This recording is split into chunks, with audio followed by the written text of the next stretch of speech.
to the next exciting episode of the Journeyman Questers. Just me and Mike. Just me and Mike. Yeah, gonna have a real good time. So, courtesy of Theo singing that beautiful song, you may have noticed that indeed there is only 3 of us, 2 players currently. So, we wanted to definitely do a session. It is the summer, people are away. Young Rupert, our gnome druid Zook, is frolicking the Somerset valleys right as we speak. Yeah. I literally spoke to him right before. Is he drunk on cider? He set the Zoom up for us so we could do it because he's the only one with the paid account.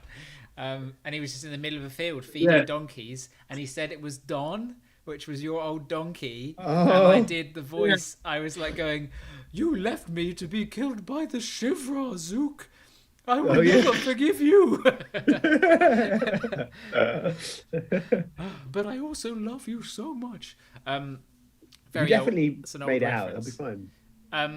So yeah, it's fine, right? Zook is unfortunately away. He won't be joining us, but he will be in game. I will be representing him.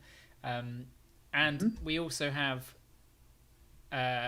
Aidan, our Warlock Paladin. He will be joining, but slightly later as he finishes work late.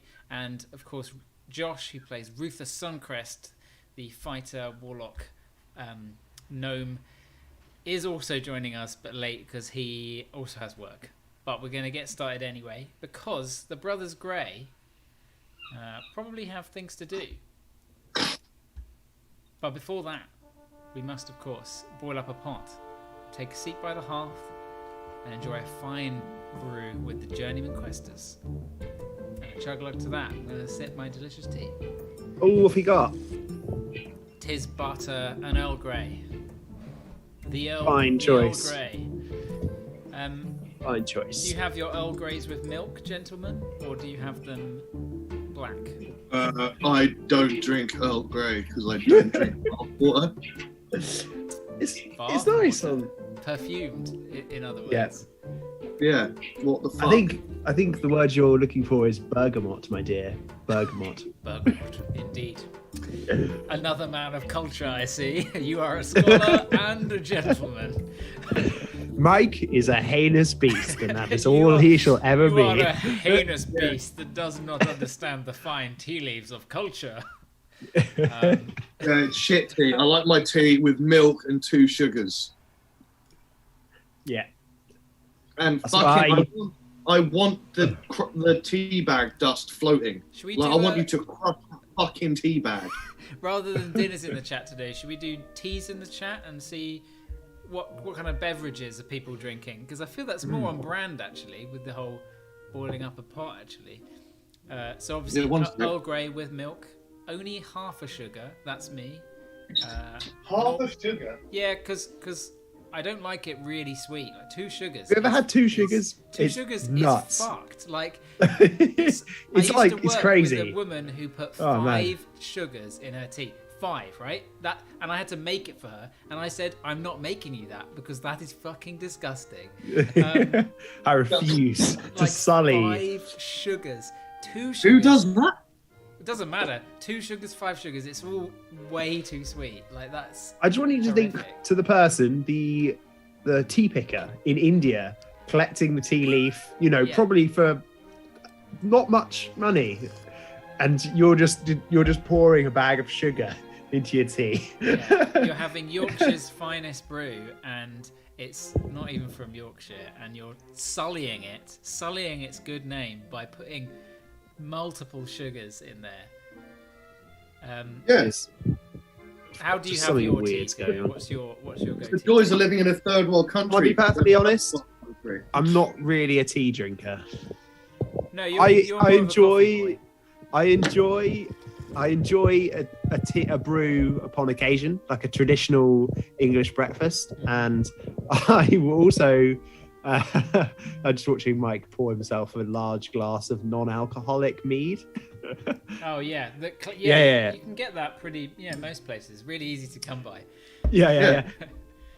But look, it goes in the lemsip and then makes the feel good even more feel good. That's so your choice. I digress a little. Yeah. I like coffee. I'm a big coffee fan. Start my day off with a oaty boy, so just like oat milk in my coffee. It's tasty. Yeah, it's got to be the oat milk. It's so fucking bougie. I do the same, and I immediately shit my pants. Yeah. Sometimes I don't even sip it. I just smell my coffee. And you're like, right, let's go. I'm like, oh, yeah, okay. Yeah. And at work, I question myself before I do anything heavy in the morning, which is, have I done a shit yet? Because I've had it before. I've like banged my morning coffee really quick, then needed to go and lift something, like I don't know, some like lengths of steel off the rack. It's on the bottom, and I'm like, oh yeah, this is fine. Go to stand up with all the heavy, almost shit myself. So that's a real Mike story there. And you know what? And a chug lug to that. I'll drink a frothy one. So, I'm actually drinking cloudy lemonade. Sorry to interrupt you. That's all right. So I don't know why I said it. Cloudy lemonade. Cloudy lemonade. Yeah. We've got a real collection, and it's just us three. So let's crack into the story. As it's just you two, I think it's fine, because I imagine that the two of you are going to be perhaps doing your own thing, or getting up to no good, or have things to talk about while we before the others join. So just to catch us up, I won't do a full strange catch up, but I will just remind us of what happened last time. So we had the Knights of Decorum being the other half of the Gypsies of Fortune, the more sensible half, whether or not that's true or not. They're the shit. Richter, Zook, and Ruthus had just escaped from the Spire of Questions, and there was sort of a lot of confusion and tomfoolery involved in their journey to you in the Dockrats' hideout in the West Docks, the West Dock ward of the city of Xanthar. They had to hide. They were being followed. There was some tomfoolery in a bar known as the Lazy Snail, the Sleepy Snail. I've got it written down somewhere. I'm a good DM. And they made their way through some sewers. They had a little rest, and eventually, with some good instructions via Dutch with a sending spell, which was a questionable choice, which Dylan said, why didn't they send it to him? You informed them of a bakery and a code word. What was the code word? We should write these things down. Creamy bun holes? It was creamy bun holes or something. And yeah, they went to the wrong bunnery and caused a bit of a ruckus. Run and bun. The run and bun, which isn't something I just made up on the spot, does exist in Dutch's backstory, is a real place, which he frequented often and is connected to the Dockrats. Not something we actually made up on the spot, legitimate. They were told by the owner of the Run and Bun where they could find the headquarters of the Dockrats. Meanwhile, Brothers Grey, you had a long rest as your friends came and met you and began their rest. You awoke earlier and went and had a conversation with your old boss and sort of almost surrogate mother, Randala Aguirre. Seemingly having forgiven you now of your misdeeds, like any mother kind of has to, but still very scorning and expecting you to perhaps pay her back a large sum of money that you seem to owe. She offered you assistance with the coming challenge.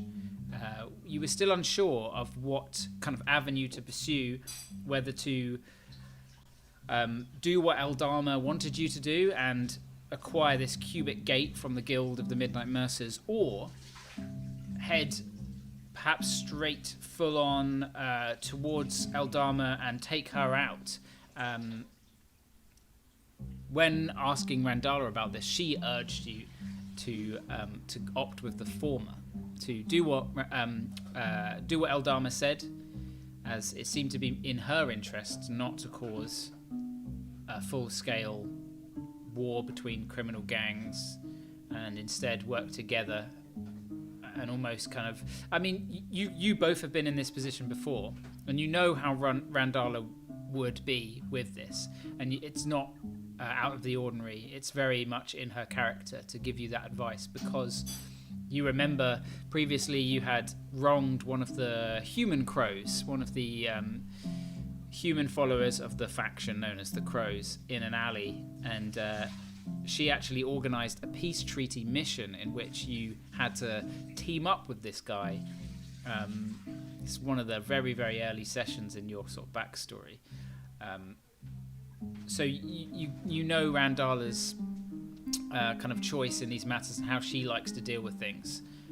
She doesn't often do hits. She's not often that confrontational. She's more into keeping the kind of peace and working together to aid all of the kind of underworld. There are some things that you know she kind of hates and despises, which you also kind of share with her.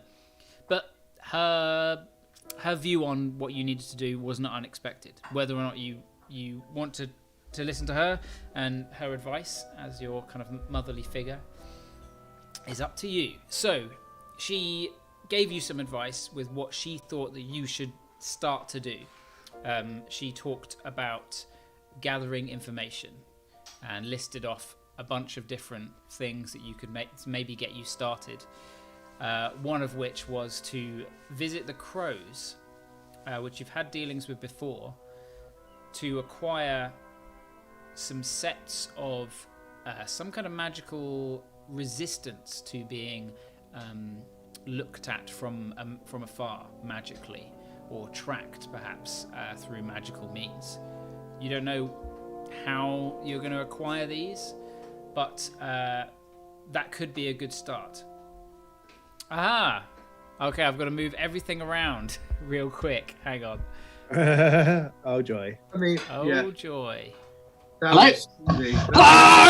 Oh jeez. Oh, you know what? Actually, I don't think I have to move everything around. If Why was that so loud? That was horrific, Josh. That was horrific. Please never again. This is why I talk quietly normally. Yeah, we're back. We're back in order. Oh. How are you all? Oh, you know, great. Just ate a Caesar salad, and now sitting back, chilling with my dudes. With my homies. That's you, just in case you were. Did someone aware. whisper in your ear "A2 Brute" as you ate that salad? Yes, you did just now. It was a bit late, but it was most appreciated. I can't believe you did that to Caesar. I know, terrible. I mean, he had it coming, right? He did. He should have known. Yeah. Also, who the fuck eats salad? Sorry, Theo. This is not any salad. I'm sorry. This was all sorts of like I felt the same, and then I had a salad at this like kind of gourmet vegan pub the other night, and it blew my mind and changed my opinion. Salads. Just this salad was just like incredible. It was so good. And me and Ayana decided we would make it for ourselves, and it turned out pretty good. Nice. Yumlicious. Let's get back to it. Let's go. As we're rudely interrupted by this story about Caesar salad. Rudely interrupted again by a fucking gnome. She also told you, Randala. She gave you a few kind of hints as to maybe where she'd start. Obviously seeing the Crows being one to kind of sort this issue to do with Wendelin and the Inquisitors, but also how to begin sourcing information about a potential heist. She urged you that information was key to the success of any good kind of heist or robbery. She said that Lord Balthazar is the owner and head of the Guild of Midnight Mercers. perhaps there was information to be had on him. She also talked of perhaps seeing if, well, first of all, locating where this this building was, or these grounds, finding out more information about that. Perhaps there are some kind of maps of it. Perhaps you can interrogate or coerce guards or people that work there to learn more information. That's all she sort of said. The rest, it's kind of up to you to decide what you think is important to know. And with that, you find yourself in kind of late afternoon, having just talked with Randala, as the others of your group begin to wake up. And we left off with you guys kind of discussing where you might decide to go. And that's where we'll begin. We'll say that Richter is sleeping in, as usual, and Zook is in his morning meditation. Perfect. Take it away. Good. Is Aiden coming today? Yeah, he's just got work, so he'll be here probably in half an hour. Nice.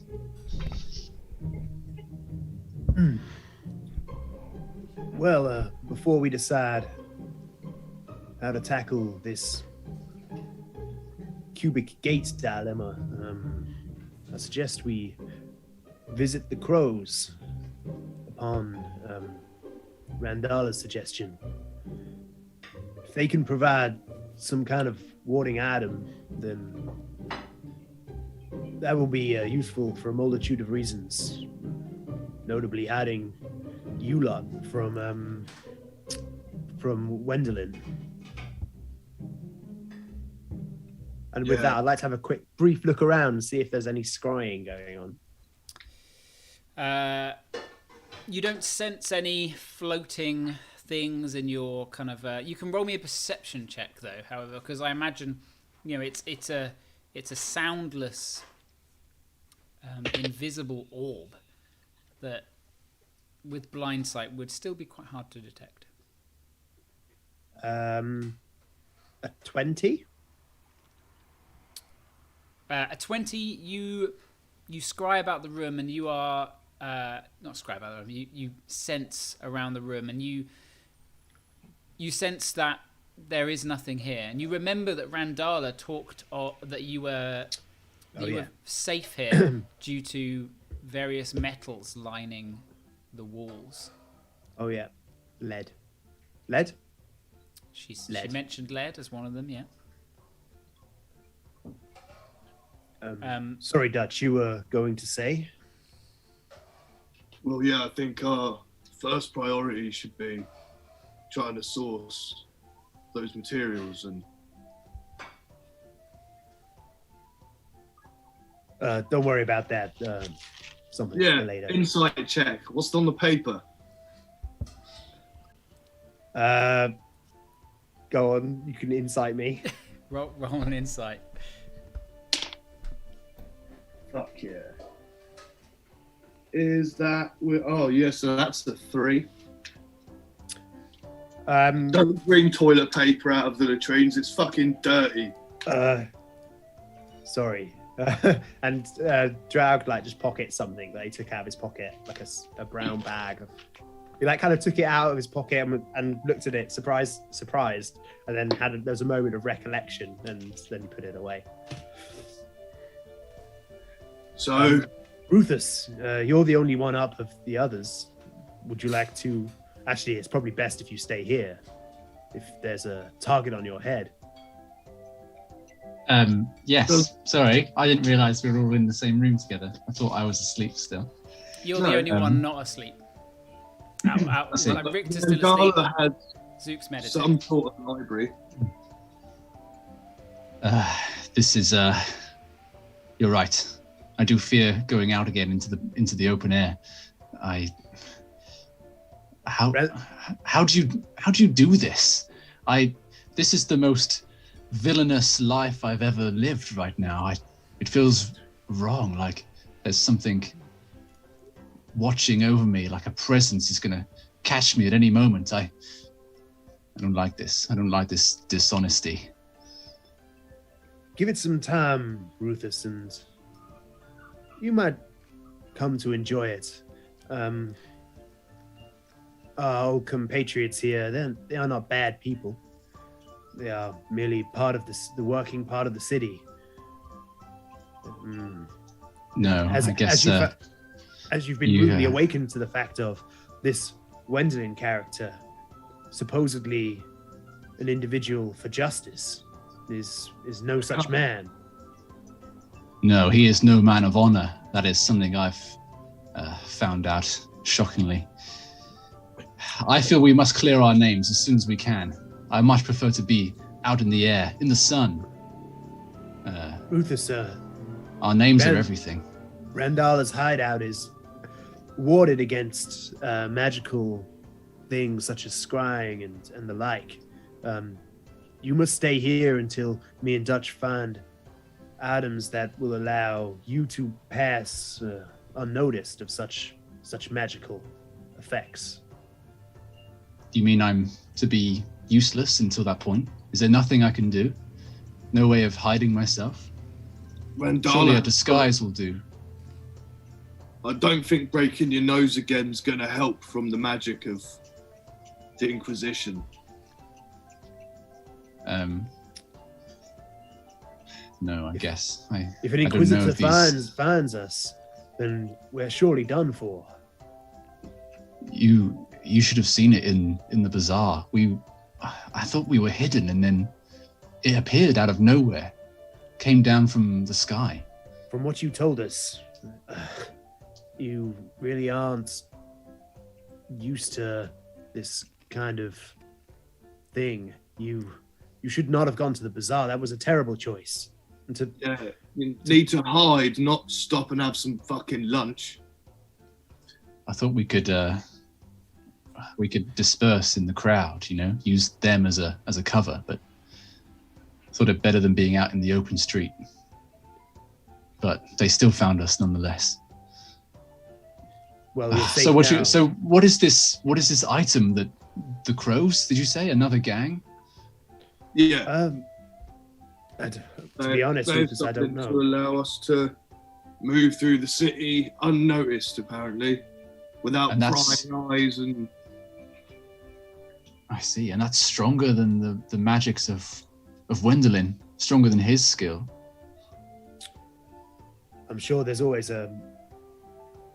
something that can overcome such an item or a magical effect, but who knows? But it's our best shot, and we need to make sure that you're able to assist in what way you can, so we can return Celeste safely. You're right, of course. There's nothing for it then. You might not be used to this lifestyle, however, I'm sure you'll be able to find something to make yourself resourceful. Well, what is there? Is there anything I can do while I'm here? What resources does Randala have? Nerd. Well, you look like you know how to use a blade, says Gannon. You can see he's sitting on one of the tables across the large kind of room, the central kind of room, picking at. I'm sorry, who are you? He's picking at some gristle off of a chicken bone leg. Name's Do you Gannon. always eavesdrop on private conversations? Rufus, this is Gannon. Gannon, Rufus Gannon. Pleasure, Smarmy Pants. Don't look like you quite belong here, I have to say. But I seen your posture. You could wield a blade, can you? What's that on your hip? Ain't got no blade. This? It has a blade when I need it to. Ooh, fancy is it? And he looks over sort of towards the Greys, like as if you're on his side, like check out this schmuck kind of thing. Rufus, why don't you enlighten Gannon here? Literally. Very well. If a demonstration is required, then I shall provide it. And with that, with a flourish and a whip of the cloak, Rufus draws the hilt, and the blade erupts from the end. Erupts. bright sunlight spills out. However, you notice something different about the Sunblade. Instead of the bright, like yellow, fiery, burning, bright kind of radiant light that it exudes, it is instead a wash of almost like a turquoise emerald green bursting forth from it. An entirely different color, although still brilliant light, the same light but a different hue. And you can see staring kind of within as you kind of try to avoid its gaze. Within the green beam of light, you can almost see things kind of like crawling and moving in quite a disgusting fashion beneath the surface of the light. This is very peculiar. What is? And Rufus like pulls it towards his face, looking deep into the writhing mass. This isn't how it's supposed to be. Roll me an investigation check. Oh, so close to a 19. That's a 4. A 4. Staring into it, you're unable to really ascertain anything about it. You don't understand why it looks how it is. The only thing you do get from it is, or I should say, the only thing you don't get is a sense of, you don't get a sense of wrong coming from the blade. It doesn't feel evil. It feels the same. It feels like it's your blade. Yeah. You there, Ganon, was it? Yeah, that's right. Help me with this. Do you have a weapon? Kind of like picks at the bone a bit more. I don't want none of my weapons broken, mate. That Don't thing worry, looks like it'll cut straight through my metal.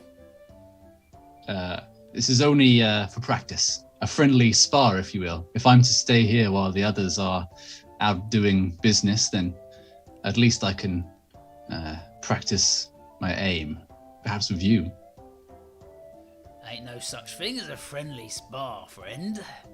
And he gets up and perhaps teach me a thing or two about street fighting. Well, I mean, if I'm honest, and he looks towards Dutch, he's the one you should really be asking about brawling.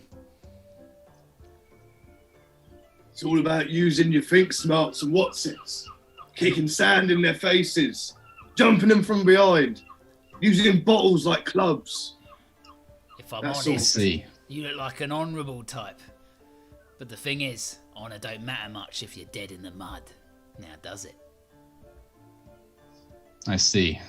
There's no place for chivalry in these alleys. Surely you can show Rufus some blade techniques that he might not have learned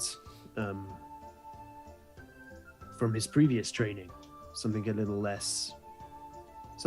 more uncouth. Teach me the ways of dishonor, Ganon. And what's in it for me? How about a shiny coin? Or two. Or two. Ganon, Rufus is one of the finest blade masters I have ever met. I'm sure he'd be able to show you a trick or two as well. Perhaps I can sharpen you up. He's killed ogres. Roll me a persuasion check with advantage as the others are helping you. A 20. Hey. He smiles somewhat. Well, if these two are bigging you up, yeah, there must be something to you, posh boy. Right, let's go to the sand pit. Follow me. Just as they're leaving, I just want to shout, Rufus, don't turn into a giant, the floor's weak. And just want to see Ganon's face. If that changes. I shall refrain. Ganon, he's not great at hiding his emotions. You can see a bead of sweat kind of dripping down his forehead. He seems slightly worried. What is Scannon? He's human, but he's quite like a stocky, squat human. He's got like scraggy mutton chops that were obviously once quite clean and shaved, with shaved here and here, but since they've grown out and he's got stubble sort of in the in between. His hair is sort of like a mop of kind of quite dark hair. He's got ruddy skin that looks like he probably had acne at one stage, and he has those kind of pockmark scars sort of under his beard where the scars are. Some of the hair doesn't really grow through. He wears studded leather. He moves with like kind of quite a silent grace, which is unlike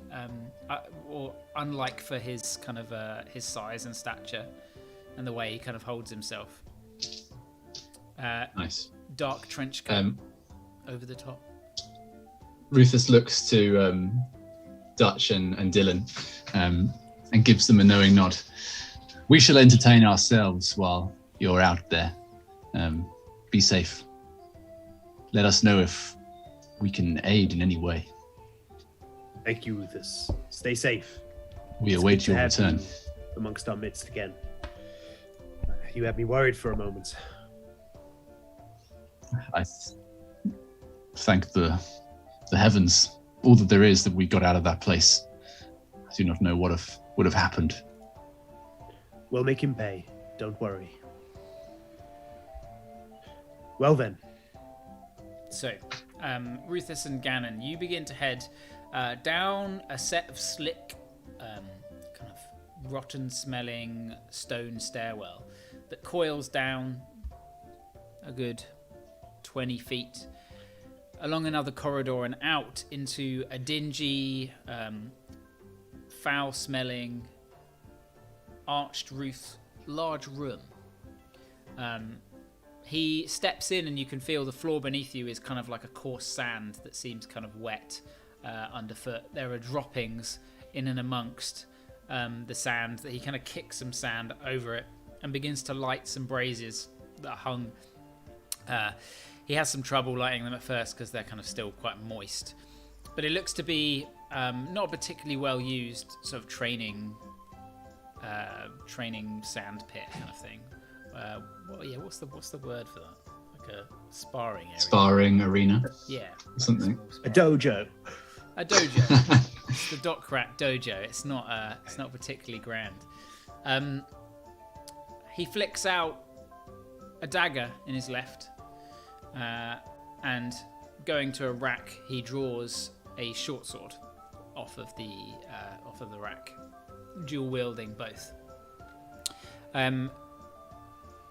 His footing pushes into the sand, gaining sort of a stance before you.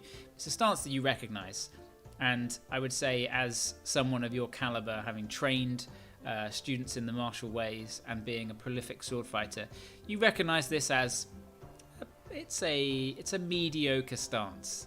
It's a stance of someone who maybe had training once or picked up a few things as they went, and since then has sort of stuck with it because it's probably worked over time. And as you begin to know your enemy, what would you like to know? What is it?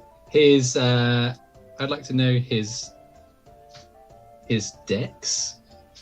Can you know that? I think that's one. Yeah, you can know stats, whether they're the same, higher or lower. Yeah. What's your dex? 17. His dex is higher. It's just 2, isn't it? And his constitution. His constitution, what's yours? 16. His constitution is lower. Nice. You sort of size him up, and you can tell he's doing the same for you. Well, do you want to use your fancy sword or one off the rack? Up to you. I ain't scared of it. Well, if you're not scared, then I will. I'd quite like to see if it's still working properly. He sort of gulps a little bit. Well, let's not kill each other, yeah? I mean, I kind of like my life at the moment. There's no dishonor in killing a weaker opponent. There's no dishonor in it. I mean, honor.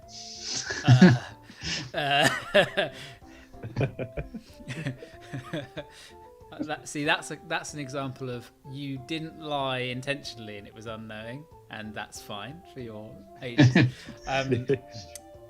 Meanwhile, upstairs, Brothers Grey, what are you doing? Could we find numbers? You certainly can. You head to one of the kind of side rooms, and there's a low lit interior with just a candle, and you can see numbers. He looks to be burning like a wax onto a seal, and he stamps it with what looks to be like a moon with a crown behind it on kind of a purple wax. He's stamping a letter. Do I know what it is? Roll me a history check.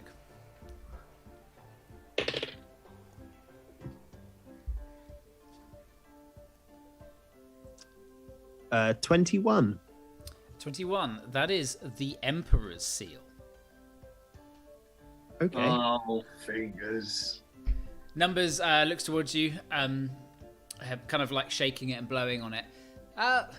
Morning. Well, afternoon. And did you sleep well? Yeah. Yeah. Do you mean good afternoon? Yes, much refreshed. I suppose it's hard to tell down here. I kind of forgot what it was like. Not that I can really remember anyway. Well, I'm sure it will become second nature again. What are you working on there, Numbers? Oh, never you mind, Dutch. Just some robbery at stake, or some dealings. I couldn't help but notice that's the Emperor's seal. Indeed, quite a little trinket I picked up, and he kind of shows you it's like a little brass stamp. Indeed, I mean, I can forge some quite valuable documents now. It is my specialty, of course. Well, don't let Rufus, our companion, get wind of that. I'm not sure how he'd feel about it. He's slowly coming over to our way of dealing with things. Sorry, Dutch. The stuffy noble. Yes, I smelt him a mile off when he walked in. He's not quite as stuffy as you might first imagine. Well, I beg to differ. I once was one myself, as you know, and fell on hard times, but... And look how you turned out. Yeah, yes. A but pillar of this community. Pillar of this Still community, stuffy, indeed. but... It's good to have you back somewhat, boys. Listen, what can I do for you? Randala informed us that we might be able to procure some valuable items from the crows. Something that might help us with our current predicament. As you might know, our companions narrowly escaped the clutches of Wendelin. The head Inquisitor, I believe is that his title. I know. We're worried. Type. Yes. He is the head of the Inquisition. Yes. Well, we do have some ties to his brother. Hence, my companions had some previous dealings with him when we first came to the city, but it seems that they have.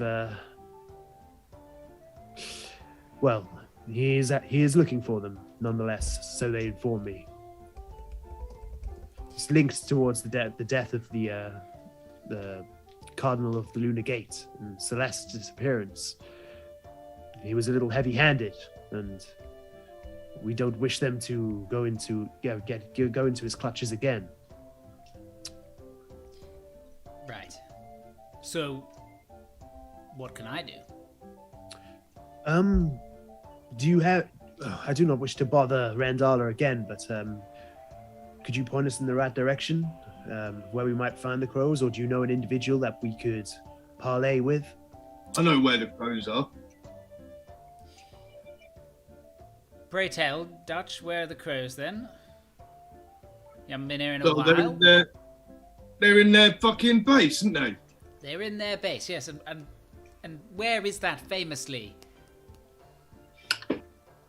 Well, it's where Blackbeak is, isn't it? Well, I'm sure Blackbeak is there. Yes, the fabled Blackbeak. As you can see, we may need your help just a little. Just to reacquaint ourselves with the geography of the gangs here in Xanthar. Well, it is quite nice to be needed somewhat. Okay, so a little bit of a schooling lesson. How far back should I go? Xanthar City was first founded. Further forwards. Okay, further forwards. Currently, the inner city is split into 15 wards. I'm sure you know this. Aha, we have a visitor. A visitor, and I need to move all the things again. Who's this woken up just coming through the door? Do I hear armor or do I hear a floating gnome? Hey! Yo, what up? Hear What up, yo? You Hey. hear a clink of plate metal as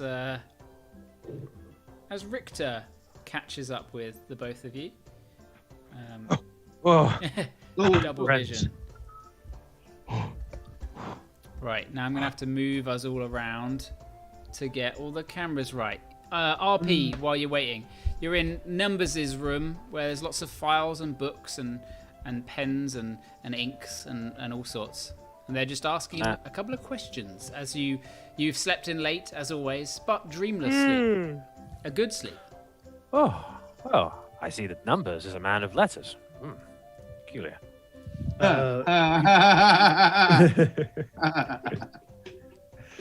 My friends, I need to decide if I should start my day with either an ale or a magical energy tincture. I can't decide. What do you think? Oh, a magical energy tincture. Yes, that sounds like a good idea. Interesting. Banned in the magical kingdom of Israel.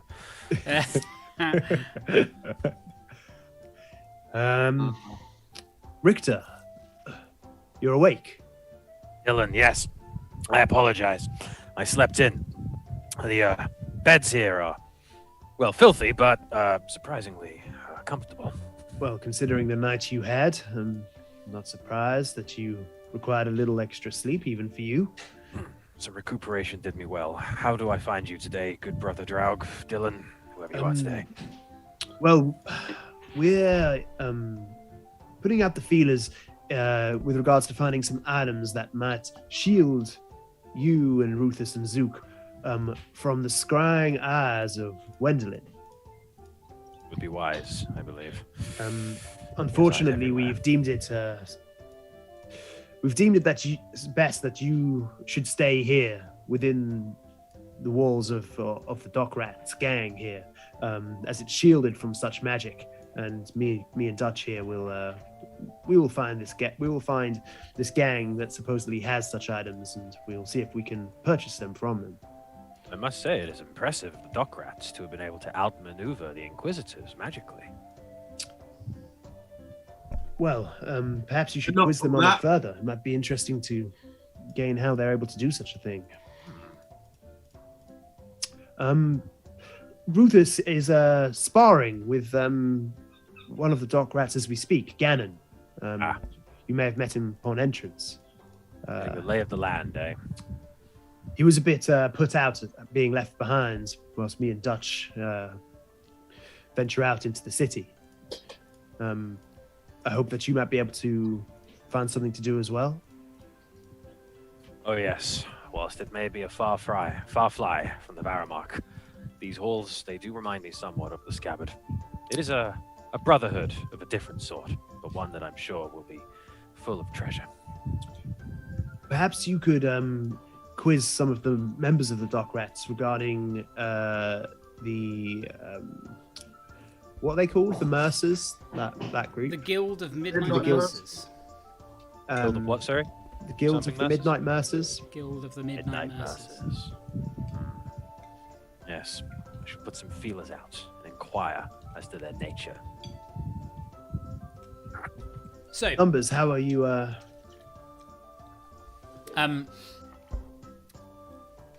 remind me where we left off. You are going to inform us about. Oh yeah, he was talking. The crows, and about where they are Before situated. I was so rudely interrupted, yes, there are 15 wards within the capital city of Xanthar. The first of which is the Palace Ward. The second, third, and fourth, the Senate, Majors University, and Military Ward all exist within the Andriod. You know what the Andriod is. We don't go there that often. Not a great place. Too many eyes, too many stuffy nobles. Too many inquisitors. Too many inquisitors, indeed. The fifth ward, the Bardic Ward, our friends the Parrots have some sway there. The sixth ward, Saloon's Ward, the Godly Ward, the Ward of the Moon. Oh, apologies, you are a believer, are you not, Dylan? Well, I sometimes look to guidance from Saloon. I wouldn't say I'm a strict follower as such. Saloon's Ward, as Dutch will inform you, is safe ground. The old criminal ways still hold stead in the city, and as our word is our bond, and there is some honour within thieves, the sixth ward remains neutral ground in which thefts, robberies, criminal activities shall not play a part. It's often where parleys take place. But it is governed by one of the families, Conjuana, one of the criminal families. The seventh ward, the merchant ward, is Arbalistos, another criminal family, very wealthy mercantile family. 8 is the Boars, is the Commons, the 8th ward. The 9th ward, our ward, the West Docks, the Rats. The 10th ward, which is the East Docks, is the Wharf Crabs. Bastards, all of them. The Every 11th one of them could die a painful death. Indeed, Dutch, indeed. The 11th ward, which is the bazaar and the markets, is the Mandrills. The 13th ward, also known as the Warrens, is, of course, Eldama. No, Eldama's the working guild. Sorry. The Warrens are the Warrens are full of minor gangs. Sometimes we have dealings with Red Foxes, other burrowing gangs. And then there's the 14th and 15th ward. No one really goes there. Far on the outskirts. The 14th ward known as West Town. 15th known as East Town. West Town is a lot of insects. East Town, more reptile gangs. And the crows that we're looking for are in ward. Incorrect, Dutch. The crows do not have a ward. Interestingly, the crows, this is why when you said their hideout, I scoffed somewhat. They do not have a hideout, or if they do, nobody knows where it is, and nobody knows where they congregate. However, there are certain places that they can be found. And there are certain dealings that they have and areas of the city in which they do sometimes frequent. Such a renegade gang still abide by the neutrality of Saloon's ward? Of course. Yes, all gangs will abide by that, lest they fear the wrath of all the gangs. The Commons, the Boars ward, it has somewhat been eaten by other gangs. The Boars are no more, but we didn't like them much anyway. Was it This another is the- gang or the city that took them out? Roll a persuasion check. He's eyeing you as an outsider. Of course. An outsider who's clearly dressed. Well, no, I suppose I look like Hammond. Yeah, so. Okay. Persuade. Oh, rolled as a 16 plus 9, 25. Yeah, buddy. Wait. That's that thing I can do. Well, if you insist, it is quite juicy gossip. Well, it would seem that the husband and wife organization of the Boars had a little falling out. The wife moved away, who knows where, and the Brenner, husband if I'm stayed. not mistaken. Indeed, Brenner the Boar. And the husband stayed behind, and let's just say people didn't take too fondly to someone without the blood of the boar running through their veins, and well, they ate themselves. Fascinating. But Do you know where Brenner is now? who Brenner? Yes. God knows if I care, but I She don't know. ran away to that fucking dwarven city, and then her shit kids came after us as well. Pardon me? Dutch, I don't think we have time to explain this. And you're probably right. So let's get a wriggle on. Where do we find the crows? You'll find the crows at the Great Bazaar. That's usually their home and where they hang out. All right. Well, So- is that where the other lot went? Is that where they got jumped? No, that wasn't the Grand Bazaar. That was a different bazaar. Oh, okay. That's a bizarre. I should have written down the name when I found it in. That was the Panrocks Bazaar, which, funnily bizarre. enough, How bizarre. how bizarre! Indeed, it is bizarre because the Panrocks Bazaar is where you first went to meet the crows. Ah, I can hear the music. I think, Mike, coming through your computer.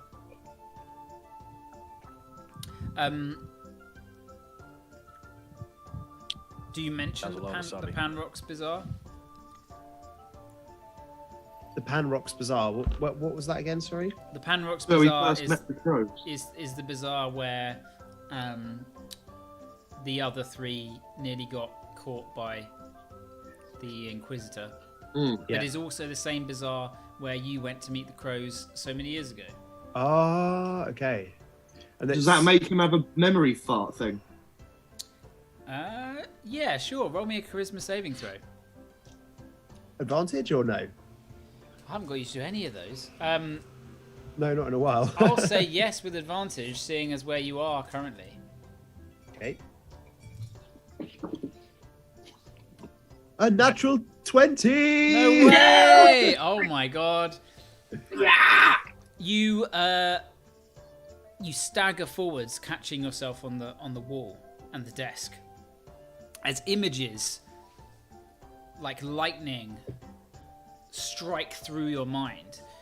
You see images of yourself, a younger Dutch, running the streets of Xanthar. You see images of Dylan's mother, your mother, tending to you and tending to the infant Dutch. You see images of her in her sickbed. Flash forward, you see images of you being picked up by the dock rats, Randala, much younger Randala, learning the ways of the criminal underbelly, thieving bread from the run and bun, and then being fed there later that day. All these images of your childhood kind of go scattering through your mind. It is the most concentrated amount of memory you've kind of regained, or at least Draug has gained so far, and it is almost too much. It's sickening. You feel nauseous, but it continues. You see flashing images of your younger years. You see you with a woman, a younger girl when you were but a teenager, you and someone else. You remember climbing through windows. You remember hiding from Dutch and keeping secrets. You remember your father. You remember going on the same journey all those years before. It kind of flashes, reliving it in your mind. And you remember leaving Xanthar. Your brother in a fit, telling you to trust him with a sack of money and the long road ahead. And it all comes kind of washing over you. It's a lot to handle, but you still feel like Draug. You feel like Draug with all this knowledge, all these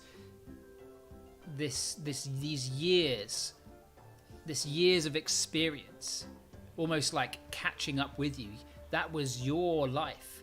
It was your life before you changed, but it was still your life. You two, Dutch and Richter, you notice Draug kind of stumbling, holding his head. His dark eyes remain kind of transfixed, wide and open, unblinking. Numbers kind of put some pens and paper down. You all right, Dylan? What vexes you, young wolf? Yes.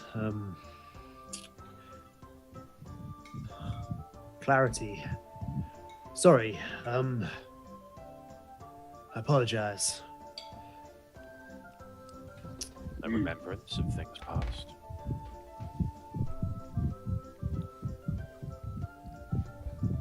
I remember this place. Before, it was almost like someone had told me about it, and I was remembering it as if second hand. But I remember being here. Something jolted my memory. The bazaar, the Panrocks Bazaar. Ooh, I remember going there with you, Dutch. Meeting the crows before. Men who look like birds, men who were birds. Tengus. These are not merely costumes, they are birdmen. Birdmen. Man birds. Oh. This is strange. And Draug kind of looks at his fingers and he notices there's this slight jolt of this strange magical energy. Looks like kind of time, it's visual, but at the same time it's almost as if something's rewinding across his fingers, it blurs slightly. And he sort of reaches out a hand to Dutch to sort of steady himself. And Dutch, you feel this strange magical jolt pass through your body. And it's almost like you get a strange sort of rewind of time, and everything slows briefly. And you wouldn't know this, Dutch wouldn't know this, but you've been given the gift of alacrity. For the next 8 hours, you can add a D8 to your initiative roll.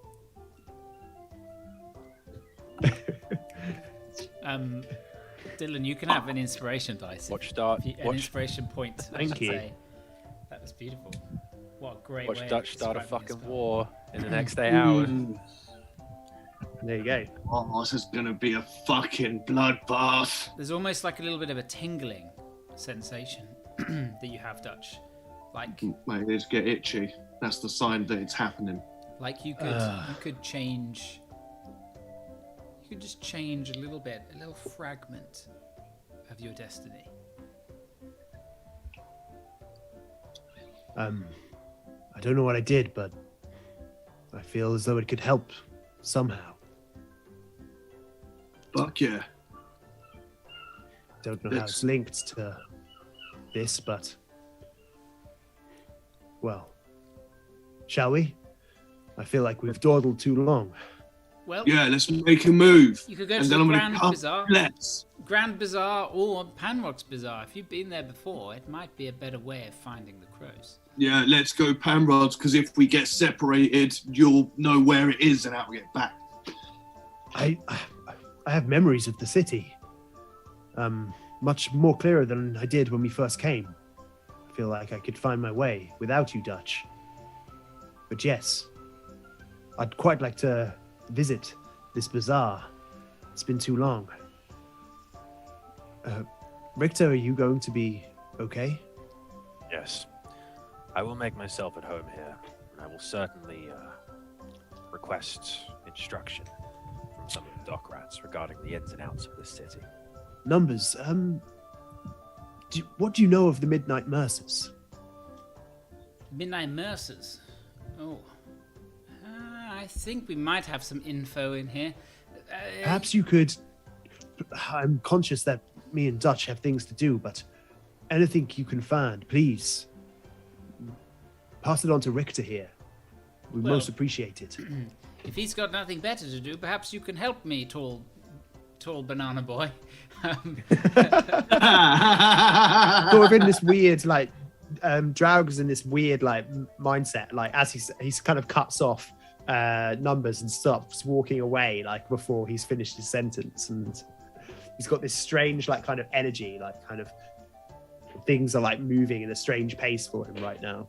Yeah, things are Can I cast connecting. bless on him? Threads are starting to kind of like catch up, and things are starting to kind of make sense in your brain. Having a usual suspects revelation moment. Almost. Dashi, could I cast bless on us three? Only lasts a minute. Oh fuck! Remember that every Start time. reading, you fucking nerd. So, you two are heading to the Panrock's Bazaar. You begin leaving the Dockrats' headquarters, and eventually you make your way up to the surface. It is probably about 5 in the evening, in the afternoon. The sky is tumultuous. There was like rain kind of pouring earlier on. Not that you were really aware, but you probably would have been aware maybe through sounds in the sewer system as you were kind of coming out. But now it has turned into what seems like a gale, not a storm, but heavy rain is coming down in kind of sheets. You know, that it washes down and then is almost not there for a second and washes down, and the wind is whipping about you. It's very atmospheric, and the kind of clouds above are dark, and they have those tendrils of kind of rain that's kind of raining down on the city. The rooftops are slick and shiny, as well as the kind of boards of the docks, and there is almost like a raucous noise of rain hitting the roofs, as well as the kind of dock water in front of you. It's very still in the dock. It's just kind of churning about from the wind, but you know there is a big harbour wall that kind of sits arcing in various kind of snake-like fashions further out in the kind of bay, a ways off. And so as you know, a break, but you can see maybe far beyond the water is kind of churning about. You begin heading towards Panrock's Bazaar, which is in the 12th ward. It's Eldama's ward. So it's going to take you a bit. So I would like, as you both just know the way, you can roll me a D12, please, Dutch. Yep. While Dutch does that, stepping out into this tumultuous weather, Draug takes in a deep breath, and that same jolt of magical energy shimmers around Draug himself. And I'll give myself Gift of Alacrity as well. Awesome. I lied. It's a D20. Okay. I'll re-roll it then. Because you're not in the Andrion, you're in the specific bit. A 15. 15.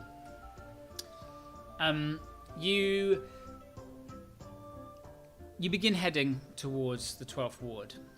And as you know, it's a ways away. It's sort of more towards the east of the city. But you kind of make your way, hopping back alleys, you're carousing, and your memory of the cities is innate in you, Dutch. You feel every step, every alley, every kind of corner feels right. It feels you've missed this. You feel a great sense of longing and being at home here. And it takes you a shorter amount of time than the average person by foot. But after an hour of trekking through various sections of the city, a child comes across your path. They don't interact with you directly, but you catch sight in the kind of markets. You catch sight of this child. They're carrying like a toffee apple kind of thing that looks like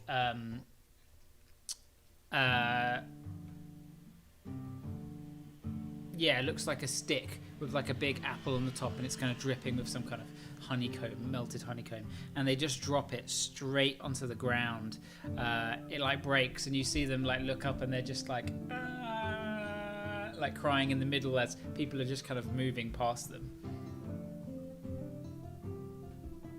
Where's the apple man? Can I see the apple man? You can roll me a quick perception check.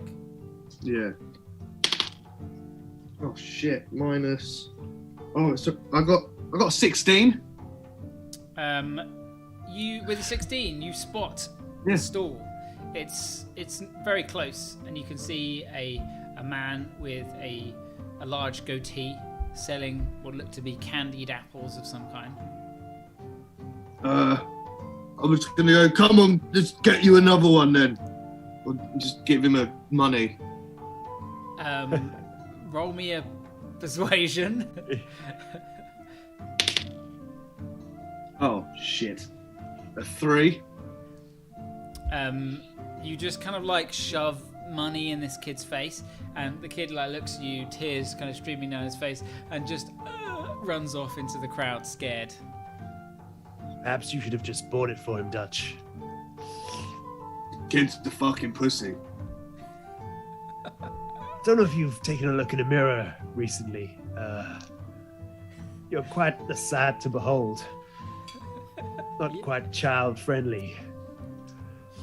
A big one-eyed half-orc covered in tattoos, thrusting money in a kid's face while a kind of dark, black-eyed, scarred around his neck individual stands behind him. I feel like I've got pulled stuff around, and I'm trying to sort of cover it a bit. No, you don't know anymore, man. You're blind as fuck. You don't give a shit. I will say I'd actually like to, when we left out, I'd like to have actually taken a piece of material and just tied it around my eyes. Okay, yeah. So you look like a weird blind leper man.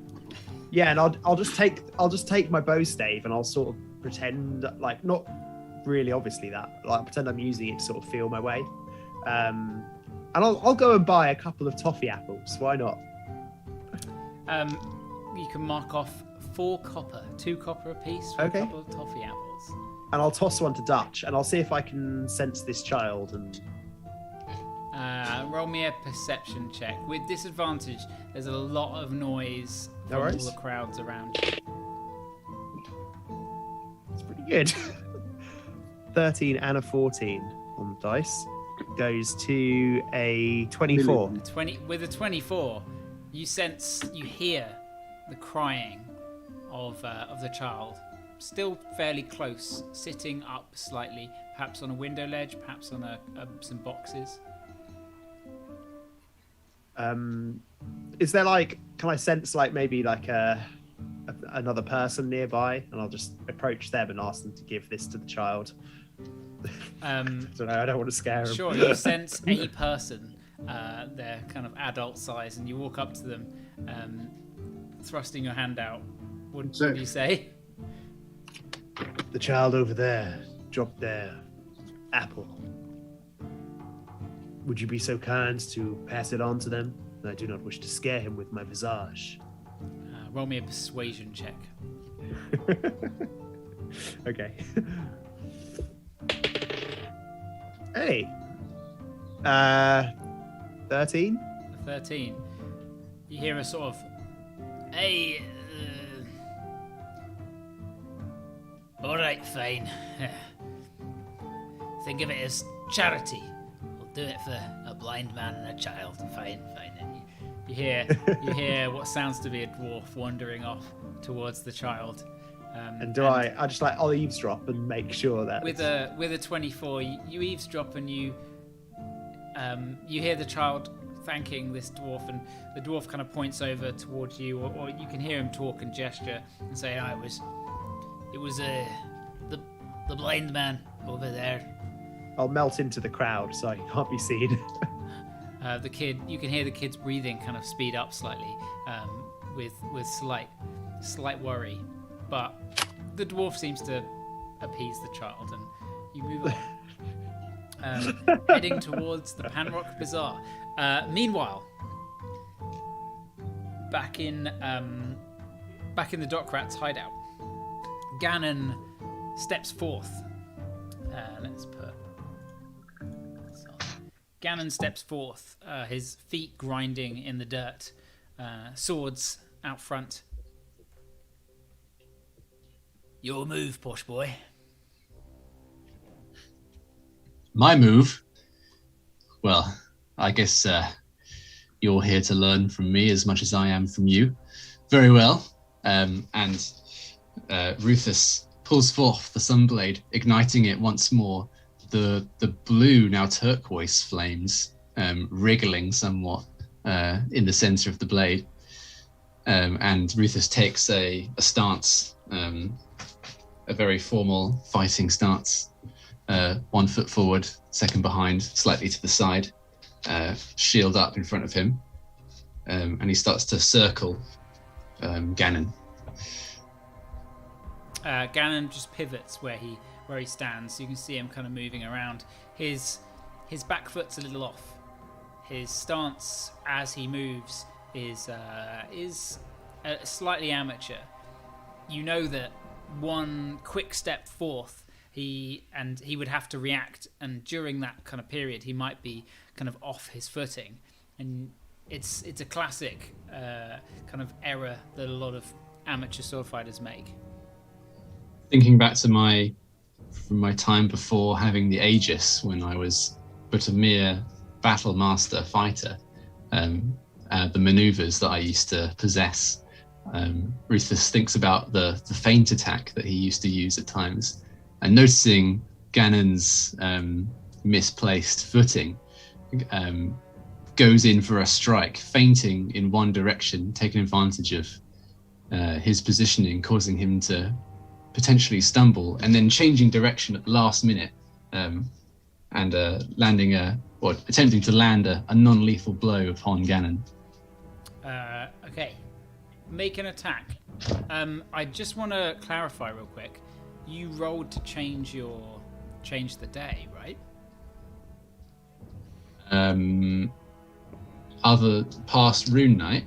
Yeah, you rolled it, and I did just to see meta-wise what I would get, so that I could prepare a character sheet for it. but I haven't changed yet. But you haven't changed it From Rune Knight. Yeah. No. You'd have to roll. You just have to roll it and then see. So if you choose to change it, you will have to roll again, because you're not supposed to know what you're going to get. I know. We did it because you need to make a character sheet with the other thing in. Yeah. But if you, so for example, you just had a long rest, and I was going to ask, did you want to roll and change the day?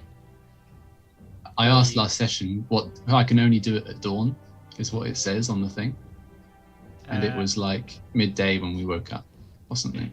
Oh yeah, it's more of a, that on the card. It's when you do a long rest. It should be, but it's at the once you finish a long rest. Yeah. Yeah, sure, I guess. But if I do it now, I'm going to have to roll, and I won't have a character sheet for it unless I get the one that I've made. Well, we'll keep that one because this is the same long rest that you actually did. You were going to roll. Okay, sure. So how many points of exhaustion do you suffer? 3, I think. Okay. Because I rolled a 3 on the d4. So I think that's speed halved and basically disadvantage on most things. Yeah. However, make your attack. So with disadvantage. It's still a 22. You bring the Sunblade, its green fire, burning bright down upon Ganon. He does indeed take the step back on his back foot, too late, as it was already off the ground, and you catch him straight down, sort of in the collarbone with the blade. Roll for damage. Okay. Oh, it's an 8 plus 9, so 17. 17 points of damage. You slam the blade down into the armor, and you can see the studded leather singes and burns, kind of creating a gouge across here. Obviously not enough to kill him outright, but he stumbles backwards, clutching at his shoulder like, fuck! But quicker than maybe you anticipated, he turns to the side and goes in for a kind of retaliation strike, using his reaction. That is going to be only a 17. Still pretty good, but a 17. It doesn't hit. Using the Aegis, Rufus raises the shield. I parry it to the side, and then with a swivel, use my second attack to take advantage of the riposte potential to strike again while he's distracted. Double 11, so 23 to hit. That definitely hits. Going in for another 15 damage. 15 points of damage. Okay.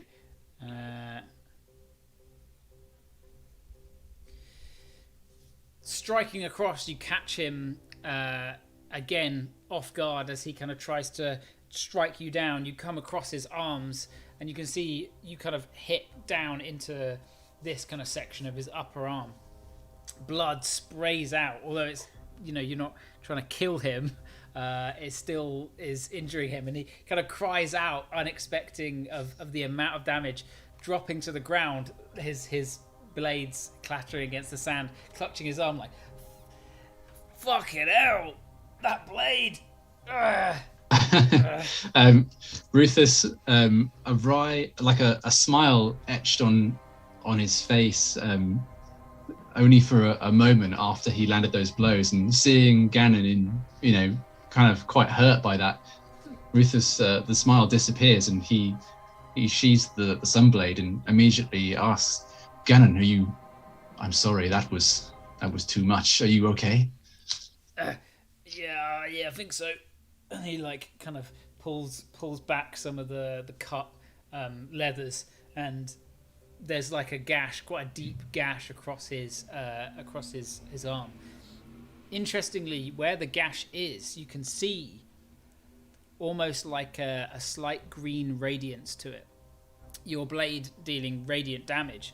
It looks slightly different. Rather than charring, where it's cut, you can see almost the same wriggling, kind of crawling sensation around where his skin is. Peculiar. How do you feel normal? Other than the pain of the cut itself? I mean, it fucking hurts. He coughs a bit and some blood kind of goes in his teeth. Oh shit. Oh my. Do you need to stop? Do you wish to I continue? fucking need to stop. Jesus.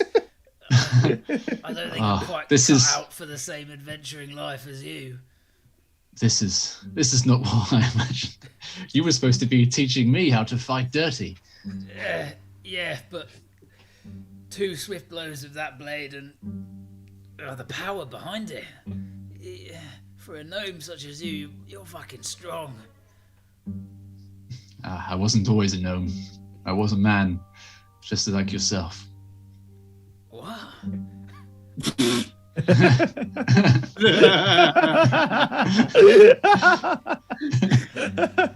Look. That's a story for another time.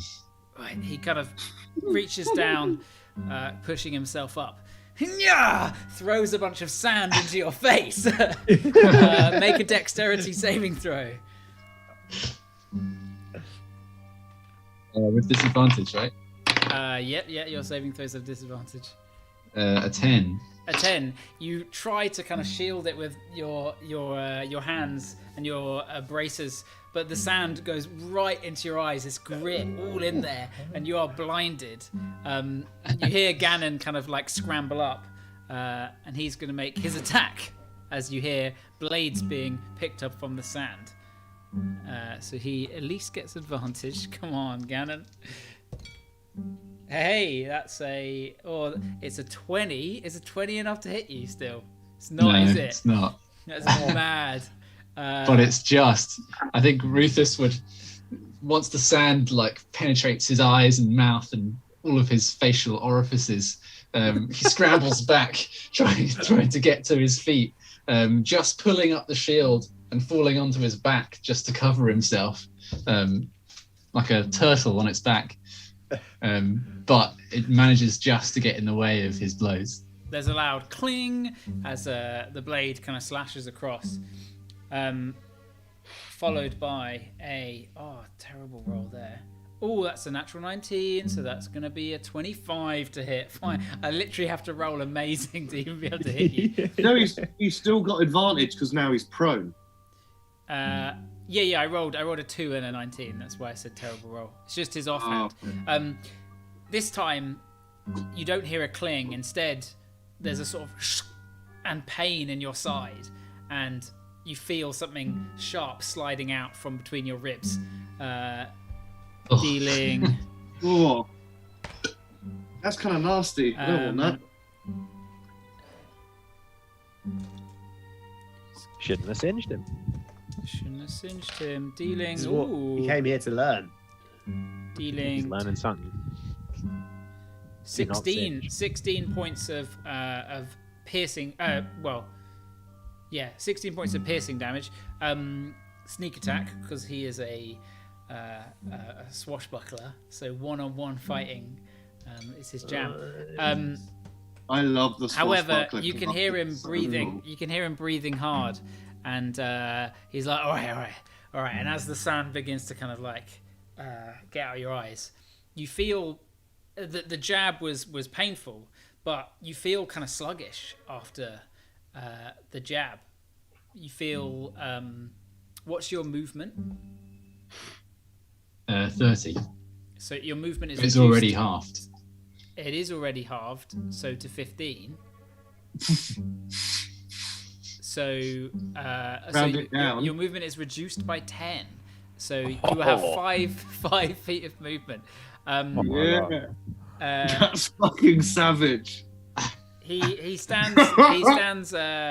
He kind of moves back as you kind of rub the sand out your eyes, rolling to your feet. You feel incredibly slow. Not only are you exhausted, but you feel a new exhaustion. Your muscles aren't moving quite how they should. Wherever he hit you, it's slowed you a bit more. He puts his hands up, both blades sheathed, and says, "All right, look, no more. Let's call it there. Let's call it there. I just had to get one in." Rufus, like, just gets to his feet. This immense heaviness suddenly washing over him, and he staggers up slowly, raising his shield. What? Poison? No, not that dirty in a duel. Well, not right now. What is this? What is this feeling? Sort of wooziness coming over him. A little trick. Yeah. Don't know that I one, guess. A sort of smile creeps back onto Rufus's face, despite the lethargic feeling washing over him. He gives Gannon a knowing nod. And looks up towards him. Gannon gives you a wry grin. A blow for a blow. There is honor in that, I suppose. Is there? I guess so. I mean, I got you when you couldn't see, and you were just turtling on the ground with your shield over you in the sand. Well, I asked for it, I suppose. Yeah, you fucking did. And he kind of coughs a bit more blood. Weirdly, this actually works for RP because on a chessboard, the king can also only move one space at a time, much like Rufus now. Oh, amazing. Meta. That's so true. My brain just exploded. I wasn't ready for that. Oh. Is this what I can expect when I face the Mercer's men? I don't know too much about no Mercers. You've never come face to face with them? They one of the guilds? I believe so. Shouldn't you know? I don't know. Don't deal with those sort of things. I mean, a lot of names. I just do what I'm told. See. So you want to learn that trick then? The one you just pulled? Yeah. Not the stand one. I mean, that's textbook. You mean it wasn't poison? No. I ain't gonna poison you in a friendly. Look, I'm not that bad. Also, waste a good poison.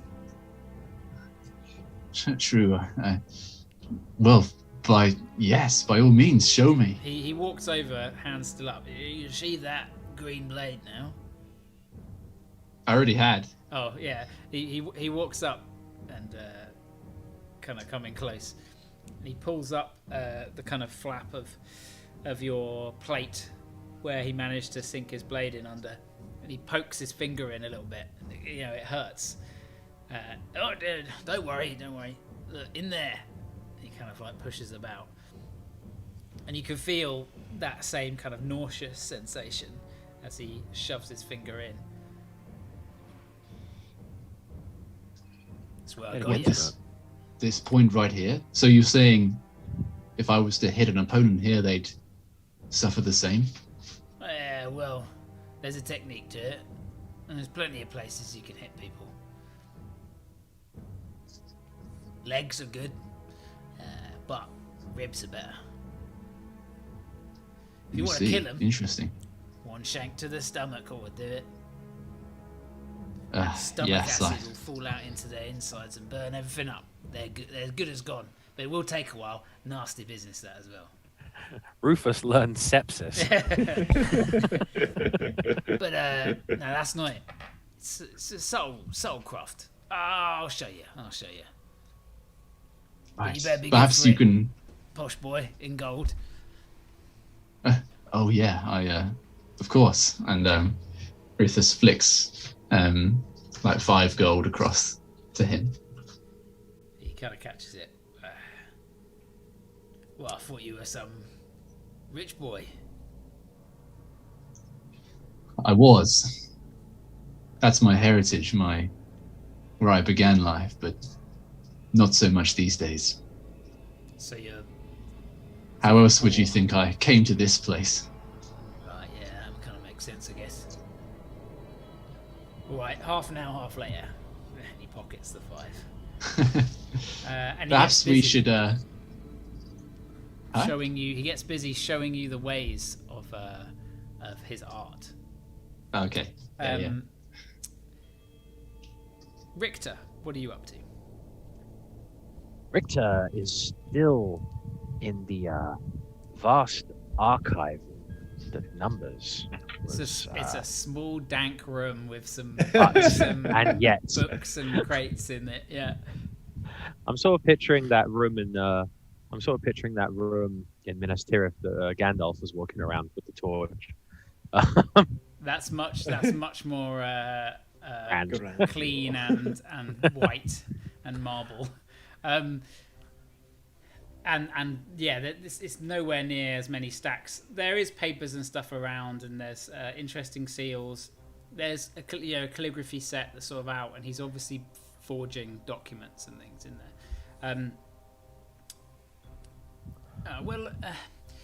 Look in that cupboard over there. See if you can find anything on the Guild of Midnight Mercers. I absolutely shall, Numbers. This is quite the collection of papers you have here. I must say I'm rather familiar with libraries and reliquaries of information myself. I must say this stirs something in me. I don't need your life story, friend. Just look in that cupboard and see if we can find it. Lots to do today. I go through the cupboard. Roll me an investigation check. Oh, we've still got tension playing. Let's have some. Unnatural 20. Oh, nice. So. Let's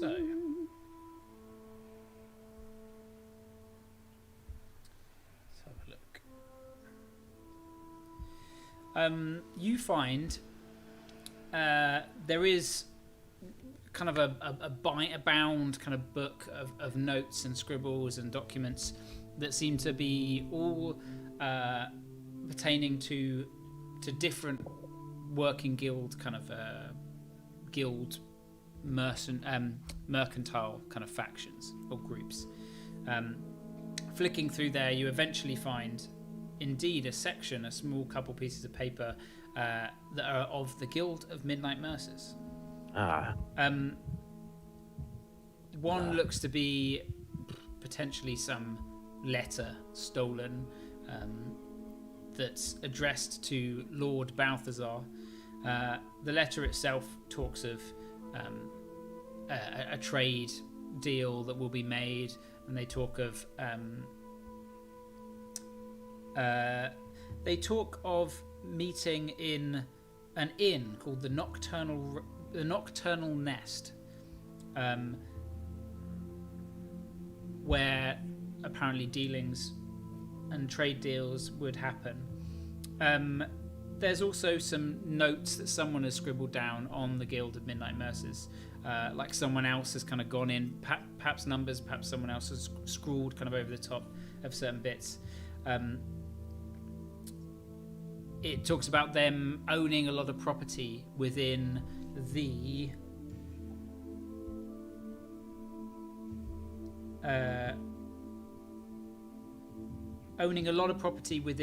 merchant ward, the 7th ward.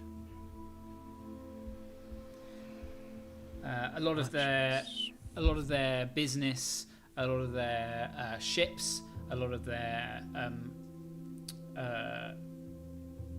warehouses, and also kind of like guild buildings are within that ward. Quite an organization. They look to be very wealthy, and some of the notes that are scribbled down talk of them being mainly dealing in high value antiquity, as well as also dealing in the shipment of beasts and large creatures of kind of exotic nature. There is mention in the notes of someone known as Kashmiri the Collector.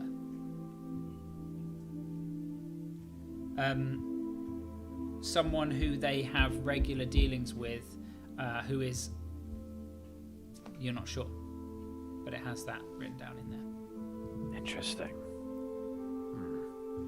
What was the name of the place where they met? Where The Nocturnal Nest. the Nocturnal Oh. Nest. You did make a note, did you, Hayden? Sorry. Yeah, I'm rapidly typing Oh, as I amazing. hear all of this. Oh, amazing. Did you say there was? Well, double up on it. Did you say there was something else in the cupboard, or was that it? In this book, that's what you find with unnatural 20. Yes. But I imagine that was over a fairly long period of time, managing to kind of find through and then eventually finding that. Numbers. Not to yes. interrupt you. I hate to interrupt, but I appreciate the texts in here are of a rather confidential nature, and I appreciate you allowing me to look over them. I might ask you for some more information, which I understand may come with a price. However, one thing I can offer you, and perhaps you do not need it, but if you are having any difficulty in translating any of these texts, this is absolutely something I can do for you. You can read other Many. languages? Many other languages, yes. Interesting.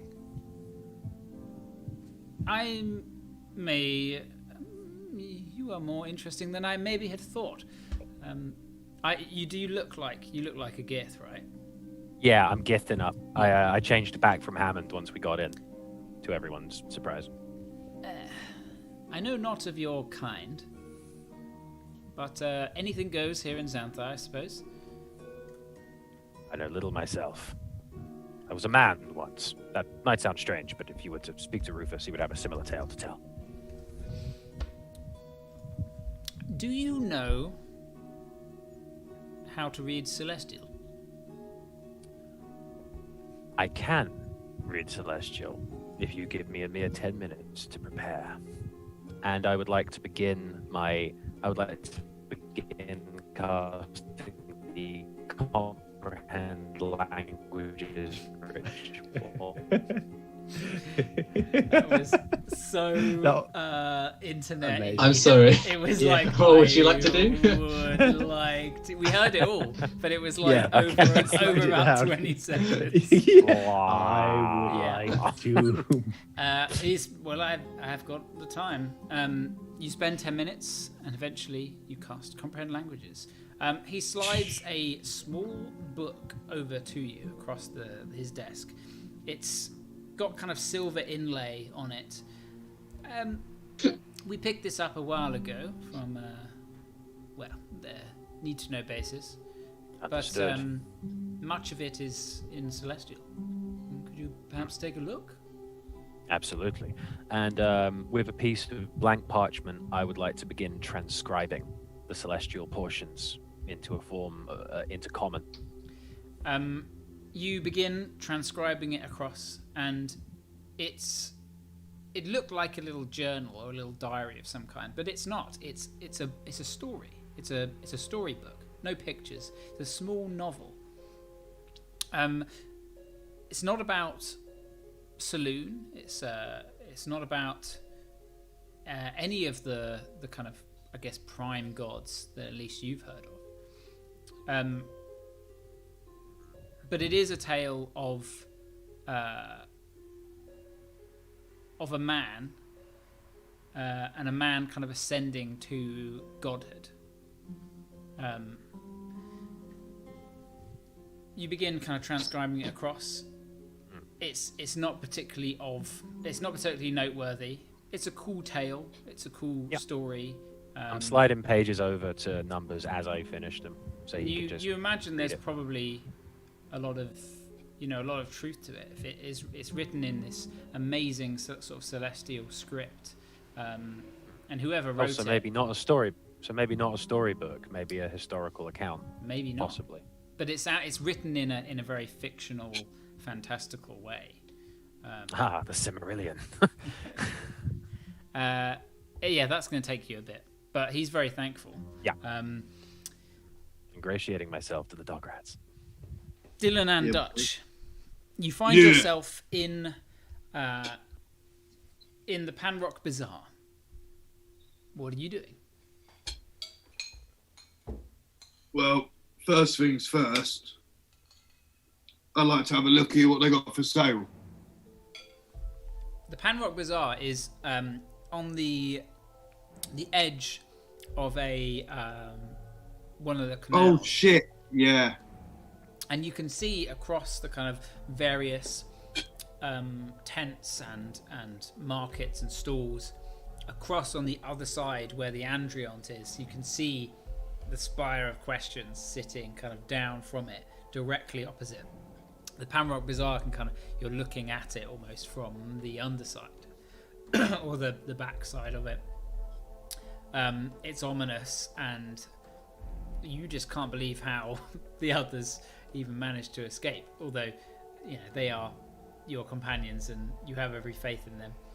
In terms of the bazaar, this bazaar mainly sells like linens and silks, although there's obviously kind of all manner of different things in this bazaar. Oh, You okay, remember, yeah, both of you, interesting. the last time you were here, there was on one of the corners of the bazaar, there was kind of like a storefront. However, you were led up some side stairs into a building that looked out across the bazaar, kind of higher up, and that's where you had a meeting. You don't know if it's still used by the crows, but you could give that a go. I'd like to say that throughout this journey, I've had Ook on my shoulder. Sure. And he's sort of looking around for me. Oh no, I lost my nose. Sorry, I just dropped my dice into a box of stuff. Oh no. It's the one that's been rolling really good as well. Can't lose it. No. Okay. Right, blue one. Got it. It's fine. So yeah, Ook's looking around and he's sort of acting as my eyes, but I'll be like using hearing where I can, like, to listen further afield. But Ook's looking out for any crows, like any actual crows, Sure. Roll like me a being a bird perception check. himself. Okay. Ook, you are bad. Like 12, I think. It's like +4, +3. Perhaps it's the amount of people and Ook's maybe not used to this Yeah. kind of environment, but he comes back without any sort of sign that he's seen what you wanted him to see.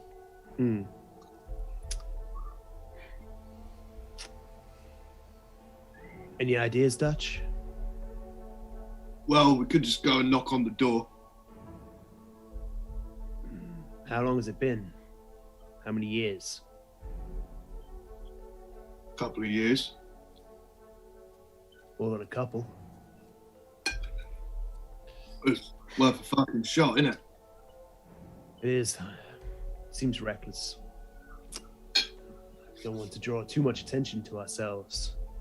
Surely we are wanted as much as the others, even if they don't have a lead on us. It's true. Well, let's get inside then and out the middle of the bazaar. Is there a place we could get a drink? Perhaps we could ask questions. Or does anyone around look like they might have dealings with the individuals we seek? in Yeah, the so can I have a stores? look around? You can roll me a perception check as well if you want. 10. No, 11.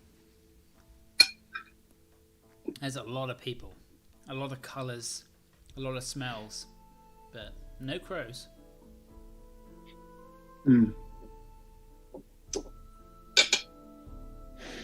Let's try this door. It seems like the best option. You make your way off the main bazaar to the kind of looming building on one of the corner streets. And there is a small kind of built-in stone staircase to the side of the building.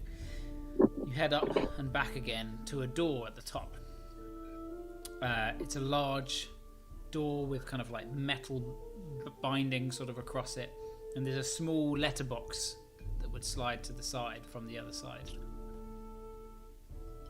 Do you want to do the talking?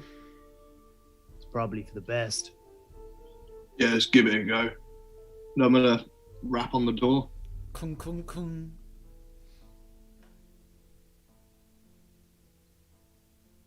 You wait a moment. No reply.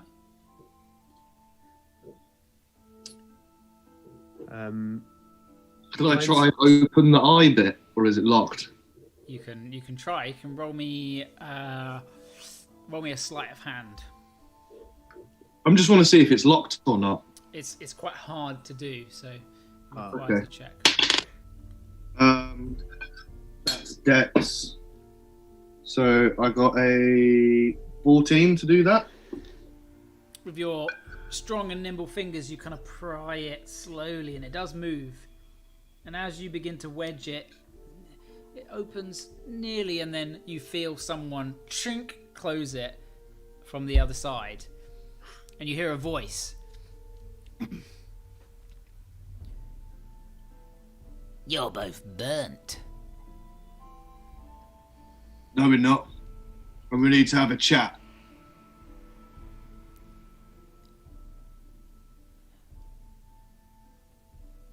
It's just silence. What if I demanded a drink? There's a pause, and the thing slides open, and you see on the other side of this small slat a figure with a large kind of like doctor's mask, black, that comes all the way out, but the eyes aren't here. The whole mask kind of goes around the face, and the eyes have almost like goggles on the side of the head. They wear a dark black feathered robe around them, but the noticeable kind of like clawed hand sits out from one side with the small flash of steel kind of behind there. Dutch, you can kind of see through this. The mask opens up and closes, speaking to you, a small red kind of tongue flicking the back of the large throat. You're both burnt, but you want a drink. Well, are you sure? Yeah. Randala paid our dues, and we're back in our good books. So I guess we're back.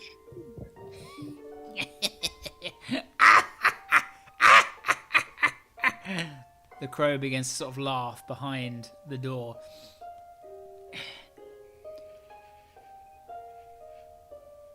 We watch, always. You've got things after you, Grey brothers. We see things from our heights here. Something came a-visiting to this here bazaar. Not after us, but after ones we know. Perhaps you have things that might aid us. We have coin to pay for such things. Well, who am I to turn down a drink? And the door, the little thing slides shut. Shrink. And there's the sound of unlocking bolts on the other side. Isn't it a lot nicer when we're all civil? And the door slowly swings open. The crow stands about 5 feet in height. The Kenku, as they're also known, sometimes Tengu. You've encountered a few of them before. Some only talk with like mimicked voices that they've kind of picked up, and others have managed to develop their own kind of speech those that maybe have spent longer time in the city or all their lives kind of learning the language here. He leads you it's just a small kind of room inside where there's another door leading to a side room that's closed. There's a few small windows with shutters that are slightly ajar, and you can see another figure, also Kenku, standing by one of them, head to the side, their beady eye on the side of their head, looking out of the small slit across the bazaar. The one that led you in slams their knife down on the table in the middle, and pulls out some wooden chairs. It smells in this room, and it's dank. There's no lights, only the kind of like filtered light through the shutters is coming through. The door shuts behind you, and the crow offers you a couple of seats. I know both of you, but you not know me. Name's Bertrand. Bertrand. It's a pleasure. Likewise. He pushes over or moves off and fills a bowl with what looks to be some kind of alcohol and slides the bowl across. There's that drink. You first, I believe is the custom. He dips his beak down into it and kind of sucks up a bit of water, ruffling his feathers. Be quick about it. I'll slide the bowl over and give it a deep smell to see if I can sense anything. Roll me a perception check.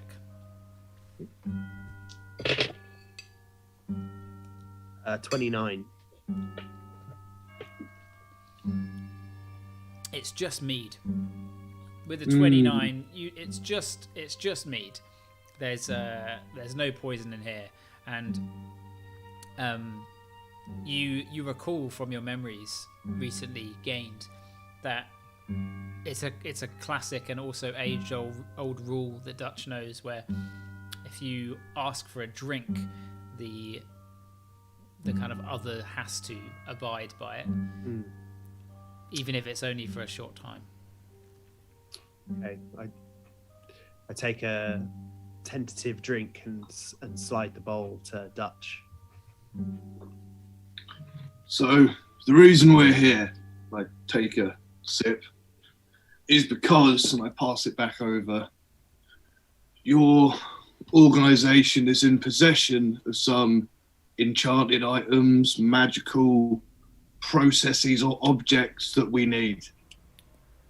And whether it be gold or work, we're happy to provide compensation for these. Well,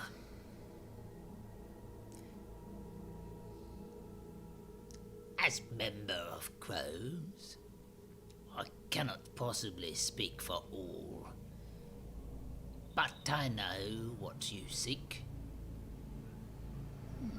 We have dealings with others. People borrow from time to time, but they are crows' amulets.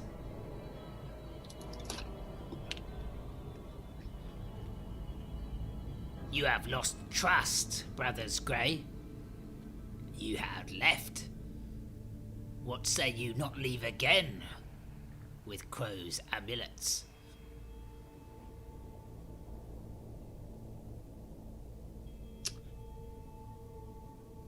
Well, there's our word, which I've still never betrayed, a little bit, once. But we've worked together before, the Crows and the Greys, and we did good work. Crows and Dockrats. Yes. I was there.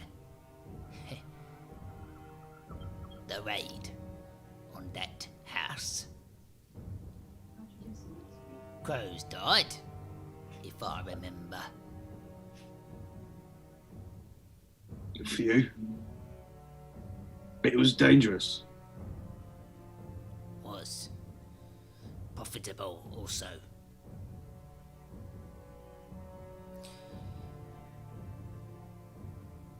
Do we have Docrat's word?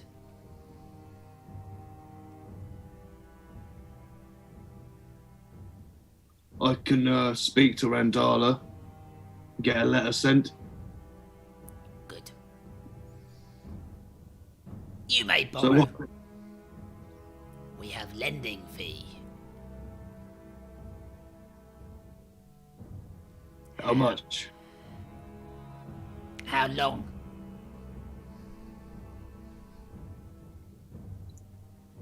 Two cycles.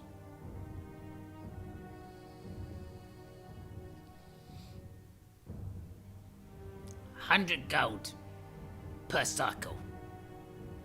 Yeah, easy, done. Each amulet. Whoa, whoa, whoa, whoa. Not each amulet, we need the set. Then how many? 2 here. But also for those 3 in Bazaar. This morning. Yeah, so we need 5. 100 gold. Each cycle. 5 50 amulets. gold each cycle. He kind of like blinks his eyes a little.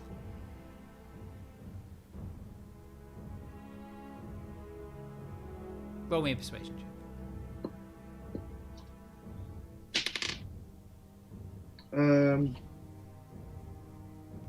So that's charisma, which is +1. So 16. No. 100 gold. Each cycle. Each amulet. We have the gold, Dutch. Okay, fine. Then, yeah, we'll speak to Randala and we'll see that it gets done. 1,000 gold. No. Yeah. Yeah.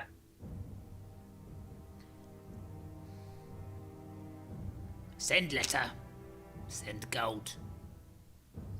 You get amulets. Yeah. 2 cycles. Back. No greys leave city. Amulets back. 2 cycles. Amulets back in 2 cycles. You have our word. He pulls the bowl towards him and takes a drink. Pushes it back towards you. As he was drinking, did he do anything to it? Roll me a perception check. 1. You don't know. I take a drink. Do I feel like he's being forthcoming with all the information? Roll me an insight check.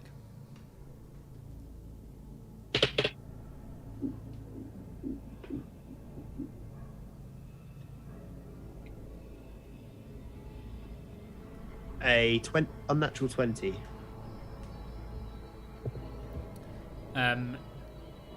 You get the sense that he is being truthful to an extent in terms of the deal, but he hasn't mentioned anything about if they were lost or what the kind of consequences would be if you didn't ever get them back. But you sort of they're more unspoken, and you feel like it would just be nothing but bad.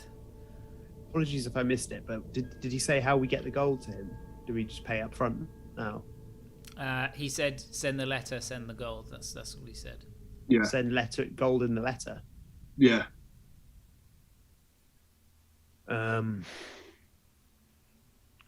Apologies if I'm missing something, but how are we supposed to send such a large amount of gold in merely a letter? The crow leans across the table until the end of the beak touches your shoulder, and he just kind of pokes you a bit. You bring it. You send it. Okay, we come in person then. Sounds good. Just need to get a letter from Randala, and we can start. So we'll meet you tomorrow with the letter. How's that? Good. Or if we have a little time, I can send Ook to her right now. But we want them for the maximum amount of time before we're gonna. See. So Yeah. we get 2 days. We Yeah. have the Two ambulance. cycles.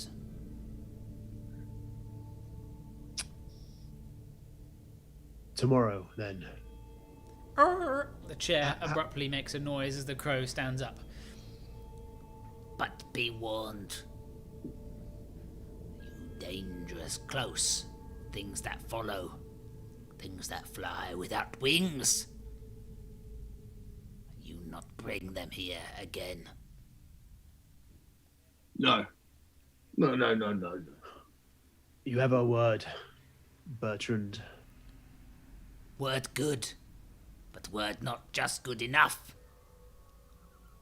Not just word. You try. You do. Not bring them here. I will do all within my power to ensure that they do not follow us here again. Is that? Are you telling the truth? Yeah? He eyes you suspiciously, but seems to nod. He walks over to the door once more, sliding it open.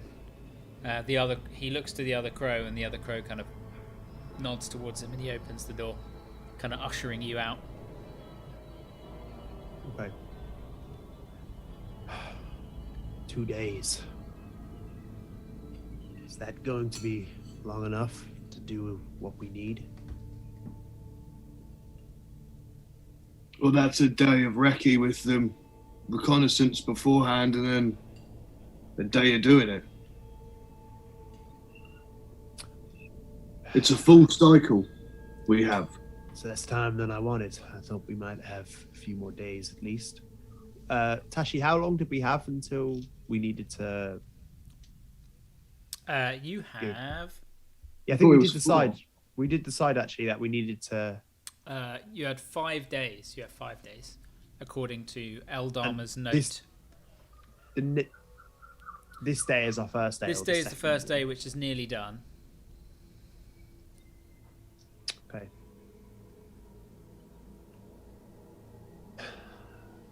It's another early start for us tomorrow then, Dutch.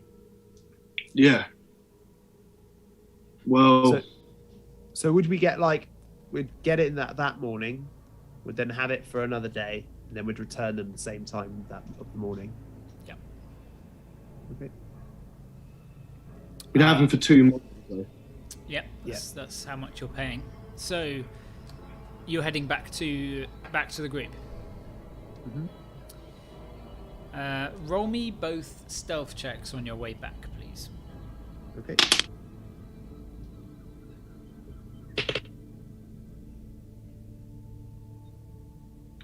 Uh, 18. 26. 18 and a 26.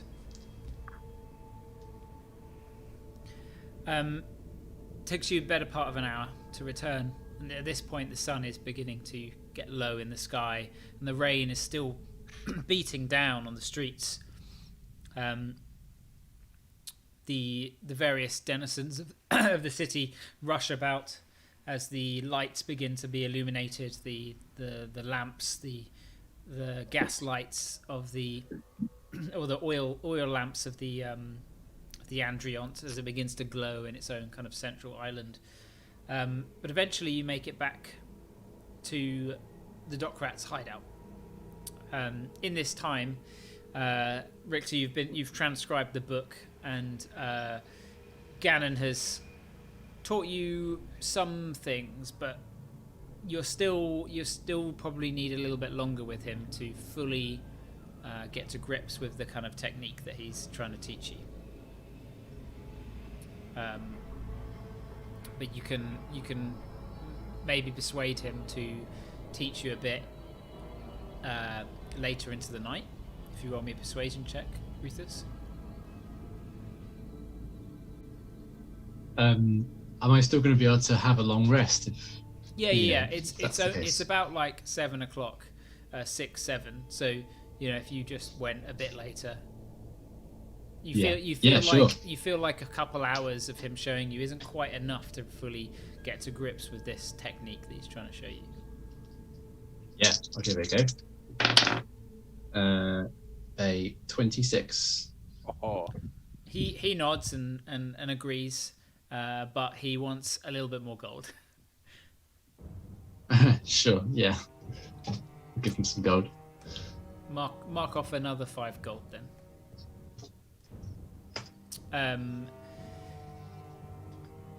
You all return, and Rufus, you begin finishing off some of your practices with Ganon. He's a bit of a strange teacher, and although not as accomplished as you, he does have his uses.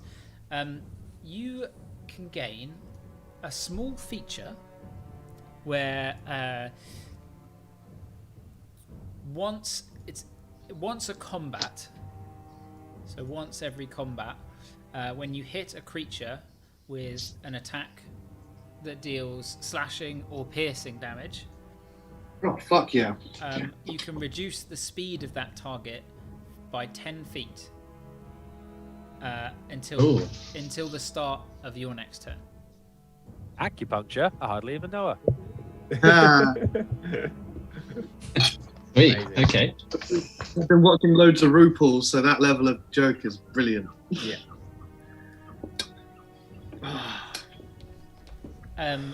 You all return to the Dockrats headquarters. Is there anything you'd like to do before you bed down for the evening? Yes. Yes. Yeah. What would you like to do? Richter. Dylan. Well, Max, good luck on the surface. I presume we've just fill these guys in on what's happened with regards to these warding amulets. Yep. You're quite quiet, Aiden. Oh, am I? Yeah, you might just need to move it a little closer or something. Better? Yeah, that's much better. Better? Yeah. Great. I was wondering if it might be Fascinating. pertinent to check in with the Church of the High Hunt. After all, they are safeguarding Rufus's cousin. I forget. So, Rufus Yeah, is- they've got Talura, don't they? They've got Yeah. Talura, who is Penitent not, Talura. not related. not related, She's No, she's Fleet and Elgrin's mum. of mother. course. Yeah. Yeah. Apologies. Yeah.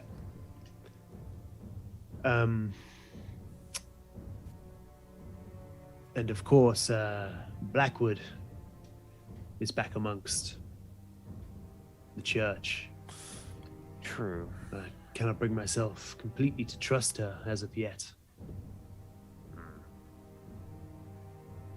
Are you? So apologies. Are you able to do such a thing? Are you rested enough? I can, of course. I believe that you also have the means of sending. I've seen you with your copper wire, but if you need me to do it, I'd be more than happy. Unfortunately, that only has a short distance. For example, if I was in the other room, I would be able to contact you, but over many leagues, it doesn't have the strength such as your magic does. Well, So very well. I would be more than if- happy to. Thank you. What exactly would you like me to impart to them? Just checking in. Everything is as good as it could be with us. And Very well. hoping that it is the same for him, and that Tulur is safe, and as So you well would as she like- can be as well. You would like the message sent to Father Aureus? I think that would be best. Sounds good. Very well. If there is nothing else, I will begin now. I picture an incredible horned, tall beast with his face deep in a bowl of oats, and I impart this message. Father Aureus, Richter, with Dylan. How fare things? Talura well.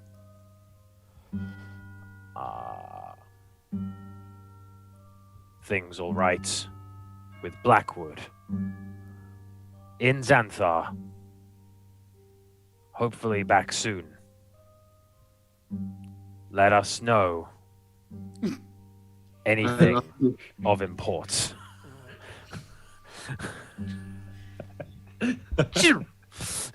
You get a prompt. love you. Send it again. Yeah, Send another I love you. You get a prompt response.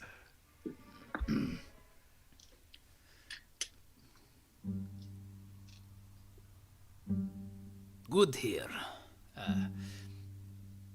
Tarora proving interesting, but safe. Blackwood coming around. Still upset, but brooding. Tell Dylan Moran's returns. Safe, scarred, but well. See you soon. I impart that message to the group and make a point of addressing Dylan directly.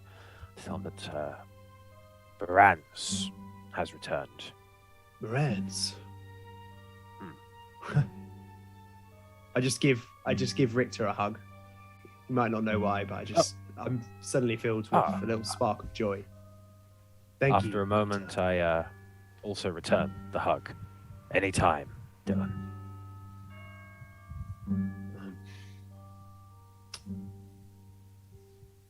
Is this the furthest east you've traveled? Oh, yes.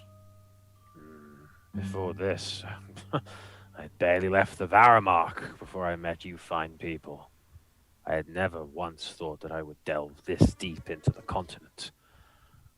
A very exotic journey. And do you find yourself homesick? At times, yes. Though it was made clear to me early on that the scabbard was not always to be my home. I would always be sent out, and whilst I have been re-embraced by Dawn's Blade, I do find the knowledge of these distant lands quite nourishing. It feels good to get strange earth beneath one's feet, to sense new spices on the air, to feel unknown oceans splash against one's face. Yes, it is quite an invigorating experience. You, of course, this is a return. A return of sorts, although I was different when I left.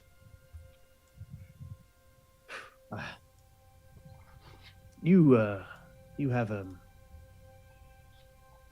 love for knowledge and for books, and for me, they've always been more of a tool, a way of finding information.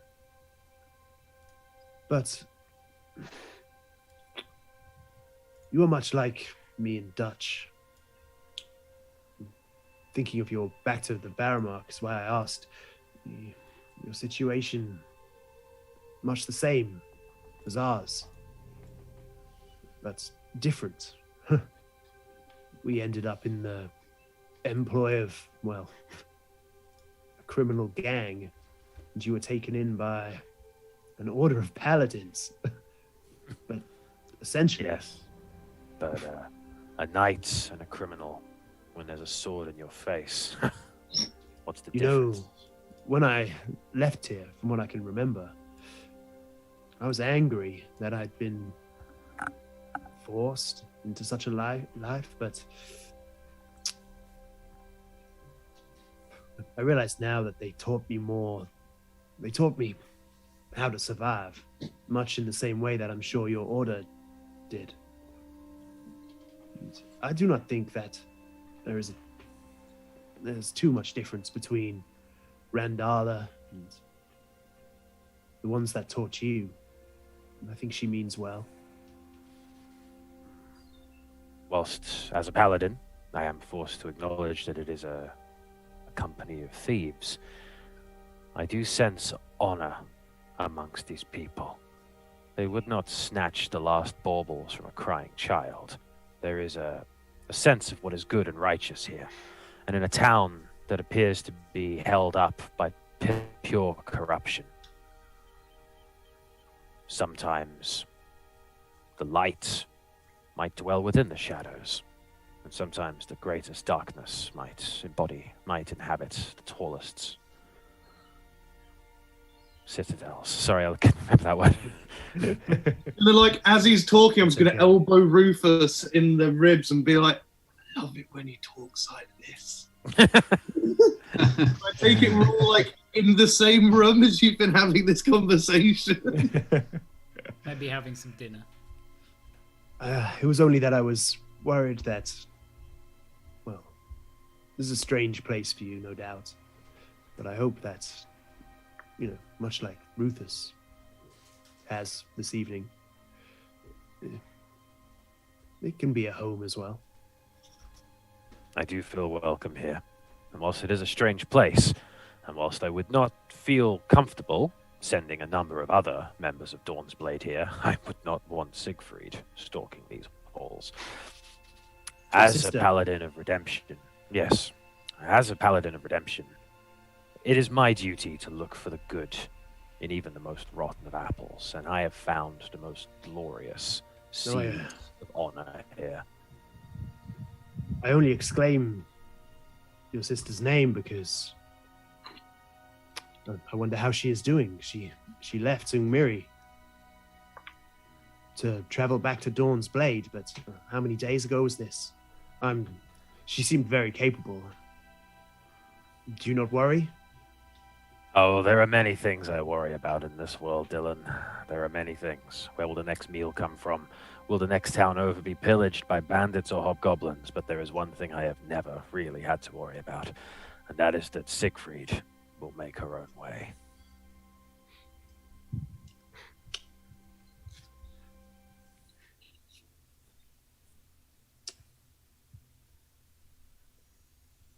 So who wants to have a spitting contest? Is there anything that you guys want to do before you bed down for the evening? I'll have a spitting contest. You want to have an actual in-game spitting contest? Anyone who wants to join Dutch in a spitting contest can roll me just a D20. I'm using strength. Just a straight D20. Gannon's going to join in too. Am I proficient in this as a barbarian? No one is proficient in it. All right, here we go. Let's go for it. Gannon lets a phlegmy globule set forth, but with a 5, it lands short of the wall. 17. Oh! What'd you get, Dutch? I rolled a 16. We're not adding anything to it? No. It's just a straight roll, is it? Just a straight roll. Dylan, are you participating? Yeah, sure, why not? I sort of had this heartfelt sort of discussion with Richter, and then Dutch pipes up. I think it's being back in this place, and I do join sort of reluctantly, and I roll a 7. Rufus, are you joining in with the spitting competition that Dutch has got everyone to do? I imagine there's a bucket. Yes. There's a bucket. Wait, can just a little thing pop up in the corner? What's the big guy's name again? That was teaching him? I've forgotten already. Gannon. He's not. Yeah, he's not Gannon likes this. He's not Rufus spits out a knowing gob. Oh, snap. Just roll me a straight D20. 19.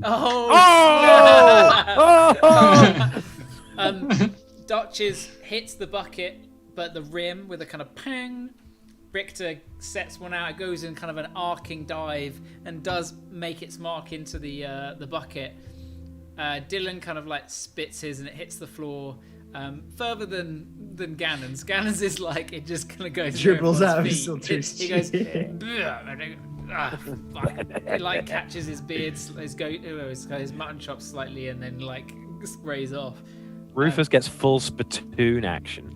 Yeah. Rufus hacks one back, and with such force, it knocks the bucket over with a loud clang. Oh! And everyone in the kind of main area kind of erupts into cheering. There's a few other people that are sort of in there, part of the dock rats that seemingly just lesser thieves, etc. I pressed up that pool of spit we've just poured all over the floor of our new home. Gannon catches your hand and says, Nah, never you mind that. Let it be known. Posh boy's got a spitting mouth on him. And he sort of he claps you on the Posh back. boy's a spitter. This no, I'm spitting. It must be your influence, Gannon. I don't think so. He looks at his glob on the floor and in his beard. And with that, you bed down for an evening of rest and stories and smells and an old soggy pipeweed and watery ale. So you may all have another long rest. You can mark off an exhaustion, Rufus, so you're only on 2. And you all awake the next day. We're going to have a really short break because we don't have that much longer left. But Theo or Josh, have you done the questionnaire? No. Mhm. I was did busy it. this afternoon. So quickly do it now. It's only a few questions long. It's very easy. Okay. It's multiple Is choice. it in the chat? It's in the chat. It's multiple choice because anyone who's still with us, I'm getting some lag, in the chat, but maybe it'll go away. we're going to. I'll read out the questionnaire that I did, which is a character questionnaire. I literally did it really quick while I was having a walk with Dad, and it's just funny questions to do with what you think Such an each other attentive would son. do. Or Go for a walk with my dad. Write a questionnaire for the D&D guys. Oh, okay. yeah. Well, we sat by the river and ate some delicious higgity pies, and Oh, fuck yeah. and I just did a little Ooh, questionnaire. nice. It was funny. It was Do your Higgity do vegan pies as well? huh?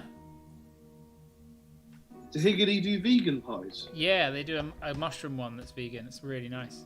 Ooh. Also, they were on 2 deal. days until Greg's launched the bean, cheese, and sausage pasty. Yeah, well, now they've taken the vegan steak bake away from us. They're going to need to give us something good. Oh my god. Oh my god. The steak bake wasn't as good as this is going to be. No, I can't eat the vegan sausage roll either. It tears my guts to pieces. I don't know why. Really? Yeah, it just does something.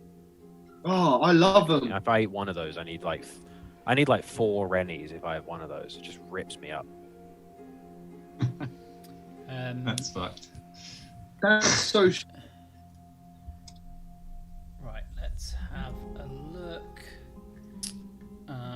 Ooh, I'm almost done. I think that there was a question repeated at the end, but I think I there only was, answered it so once. yeah, ignore. Just do the same thing for both for that. Yeah.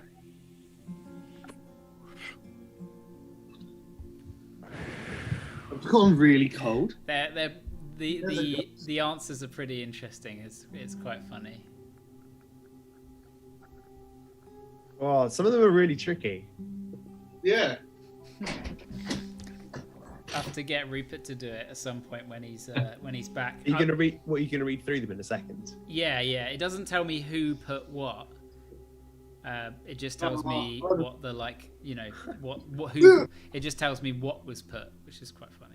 Do you think I read through them and I was just like, yeah, with like every single one. Yeah. I was like, I knew who it was straight away.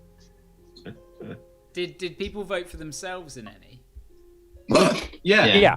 Yeah. Okay, interesting. Maybe I should have said don't vote for yourself, but Oh, okay. no, I do it maybe again that's real fine. quick Maybe if you no, want. No, it's fine. Scott, who would you kill twice? Yeah, ignore the last one. Just put the same. Okay. Just put the same. Okay.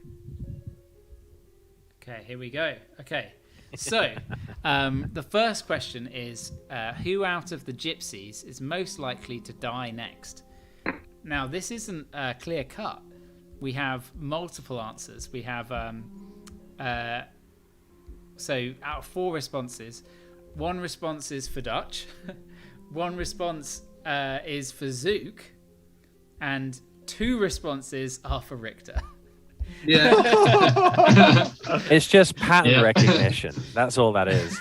Yeah. It's the algorithm at play. Are we allowed to say what we put? Let's Yeah. talk about it after. I'll go through them all first. We'll forget. We will come. Okay, well, fine. okay, yeah. Let's do it. Let's do them one by one. Sure. So. I might have Oh, you said. know what? I haven't even done it. I should do it, shouldn't I? Although I have a character. Do you want to do it while I 'cause then think and you'll- go for a wee? So- thing. It's fine though, because I realised you could select yourself, which is quite You interesting. can select yourself. Yeah. I'm gonna. You know what? I'm gonna. Do Oh, it I'm getting a lot of lag, but hopefully you can still see me. Yeah, you're coming through fine, man. Oh, Yeah, you look beautiful. everyone's Uh, frozen. Okay. Oh, no. Who's most likely to die next? I'll just go for a Interesting. quick relief.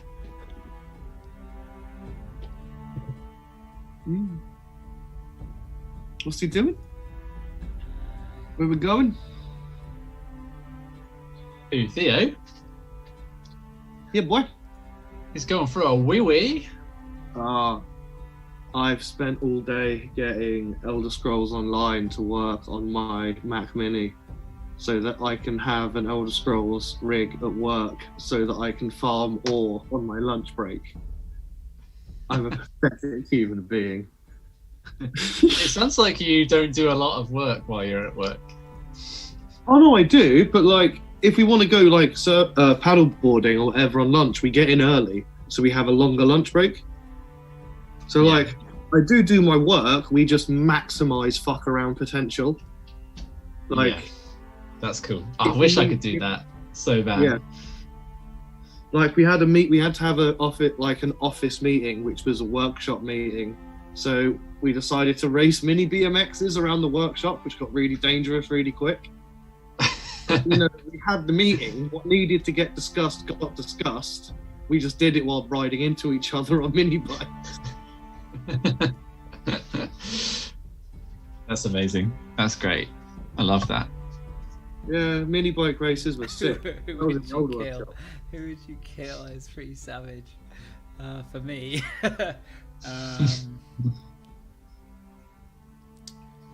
Kill. Yes. What's up? What is up? Okay. Hello. I've done mine. So we have 5 responses. Who out of the Gypsies is most likely to die next? There was 1 vote for Dutch, 1 vote for Zook, and 3 votes for Richter. What? We were fine. So I put Zook. I was close to fitting Zook actually, because Yeah. he is a bit sketchy with the Yeah. strength the is strength fucking situation. Yeah, that's what I'm saying. I feel like Richter. I feel like Aiden has learned his lesson. I mean, I've died a few times, but I feel like Dutch and Zook are the only ones who haven't died. Yes. So that was what got my attention. Yeah. Yeah, but Dutch ain't gonna die because when he hits 0 hit points, he gets back up again, stronger, One. angrier. Yeah, it's all good. Should we do the next question? Who's the most Chris. likely to betray the party? We've got 1 vote for Dutch. We've got 2 votes for Dylan. And we've got 2 votes for Rufus. Ooh. Spicy. Yeah. Spicy. That's spicy. That's real spicy. I put myself because I'm I'll not tell you saying why. who I put. I'm just gonna leave. I'll tell you it why I like- put. I'll tell you why I put myself because Dylan is flirting with some evil stuff, and I feel like it could push him over the edge with everything that's going on. Not that it's something he'd necessarily want to do, because I feel like actually the party's pretty wholesome in that regard. But I feel like he could potentially cross over into something a bit darker. What is Mike doing? Oh my god. Who knows? Oh, the what he's cunt doing. keyboard just Oh, arrived. amazing. Ooh. I think the Ruthless one's really spicy. I think, Yeah. I can see why, because I can see that maybe the Gypsies do something that like kind of treads the line between like good and not necessarily good, but maybe like chaotic and like lawful. Like he sees them doing something a bit too chaotic, and he like will oppose it, and he'll be like go against it in that way. I feel like maybe it's because Ruthless he's the only one who really has some alternative kind of things. What's the word? He has some other responsibilities that might come above the rest of the Gypsies. Yeah. I'll put my cards on the table and admit that I voted for Rufus. Oh, so did I. So did My So reason, did I. my reason for which was not based in the idea that Rufus is a malicious figure, which we know he's not. But my reasoning was, I feel Rufus has the most collateral that can be leveraged against him. That's it. Yeah. So Interesting. We have for a long time been on a journey to potentially retrieve Rufus's daughter from the Fae. It would be very simple for a villain to put a blade to Spira's neck and say, Rufus, betray your party. And he's got a father's responsibility. I'm not saying he would, but I'm saying we ain't got kids, you know. Yeah. This is dangerous information for the I DM. straight up voted for I mean, Dylan. I voted for you. Who is most likely to contract a virus/disease? We've got 2 votes. 2 votes out of 5 for Richter, and 3 votes out of 5 for Dutch. Yeah. I might be It's wrong just- here, but I think as a paladin at this point, aren't I immune to disease? Yes. Yeah. Yeah. There's that. I feel like it's just a given if we come across some kind of stanky goop, and if it's inside a beer mug, It's Dutch always is just going to drink it. it's mainly you two getting in a situation where you could more than the others. Like, was it Richter who got like sewer goop in his mouth in the Varamark? Yeah. I feel like that was a thing. Like, you were the one who fell into the I poo. think so. Yeah. You might not have even been there for that session. I don't remember. Yeah, Oh. I feel like I was told about that. Man, that reminds me of that scene from Jackass. You know, the final scene where they do that sort of like huge obstacle course of Oh yeah. crap, Oh, yeah. and one of them has to fall in a like tank of shit and piss. It's so disgusting. So disgusting.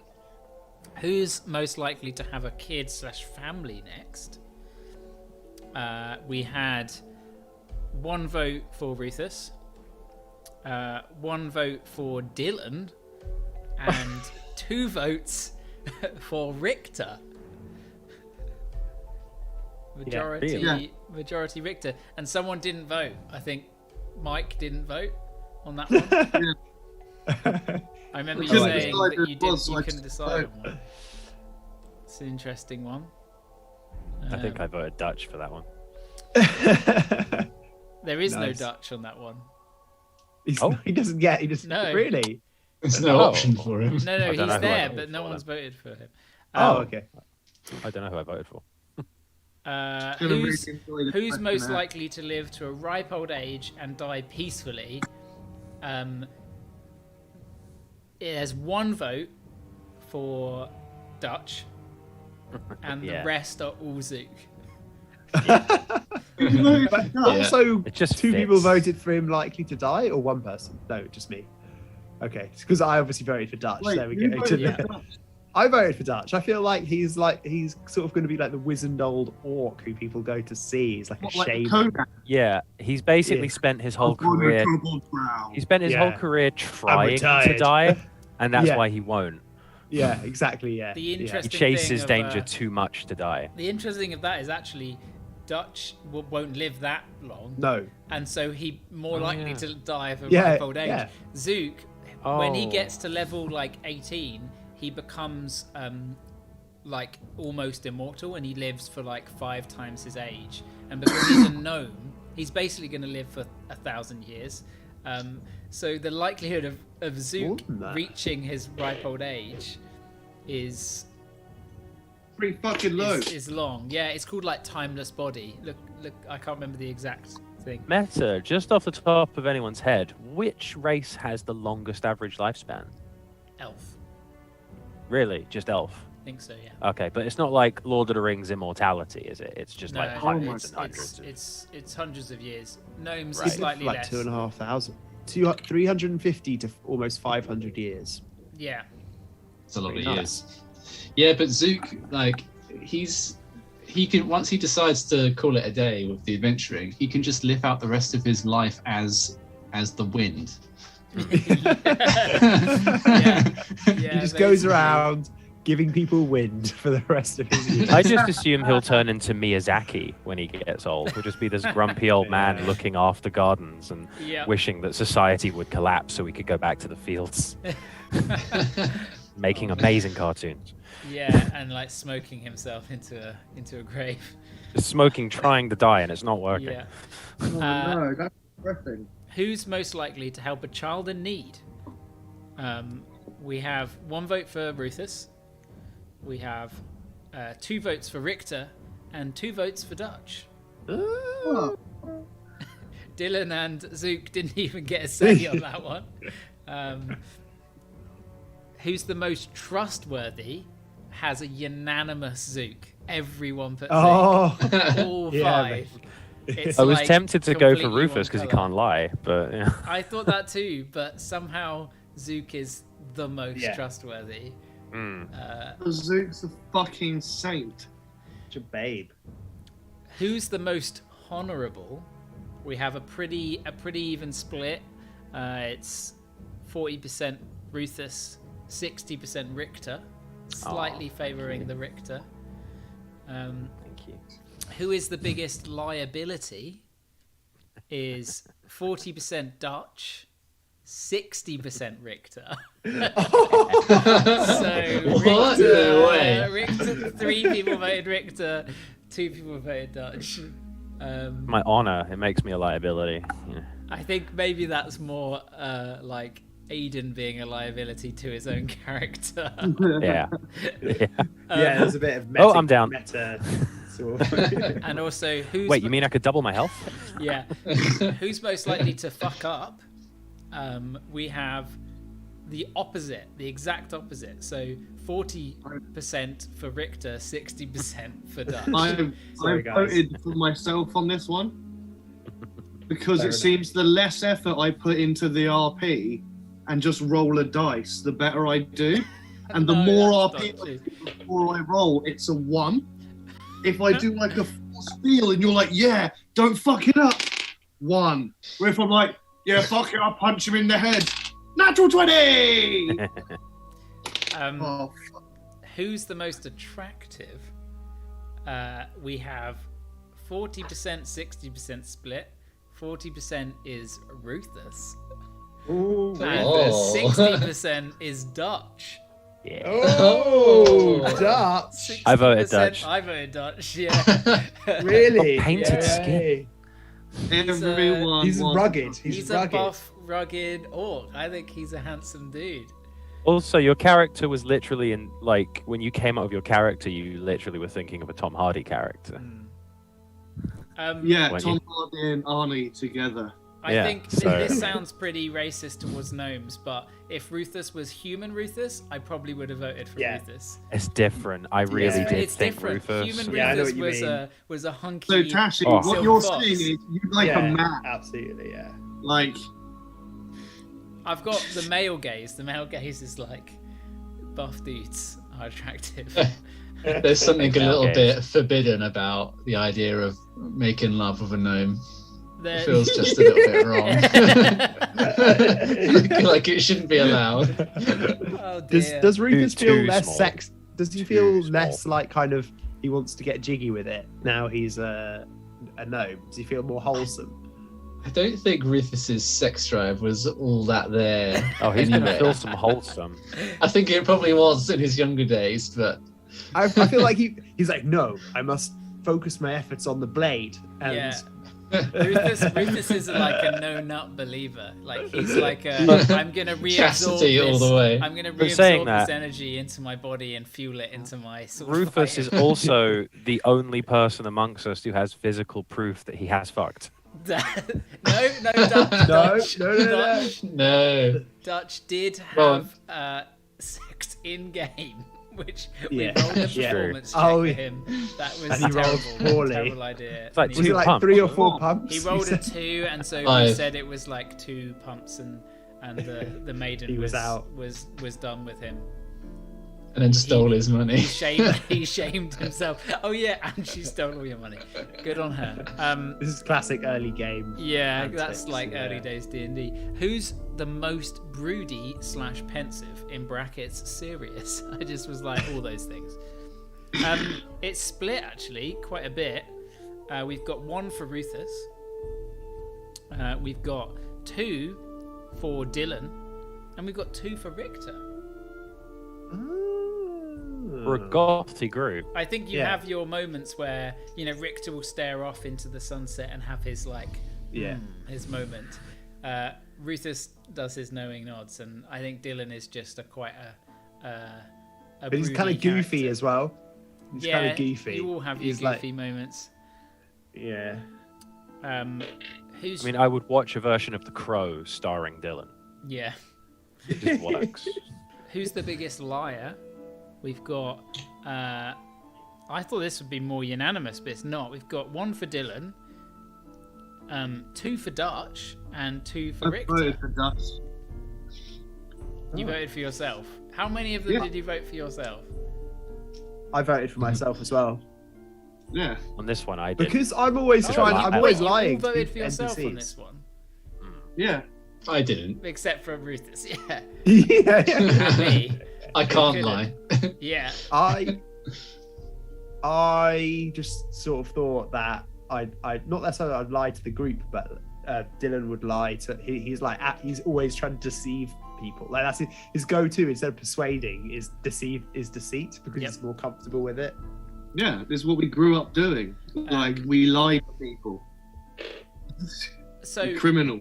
So although the attractive one was majority between, well, it was majority Dutch with some Rufus.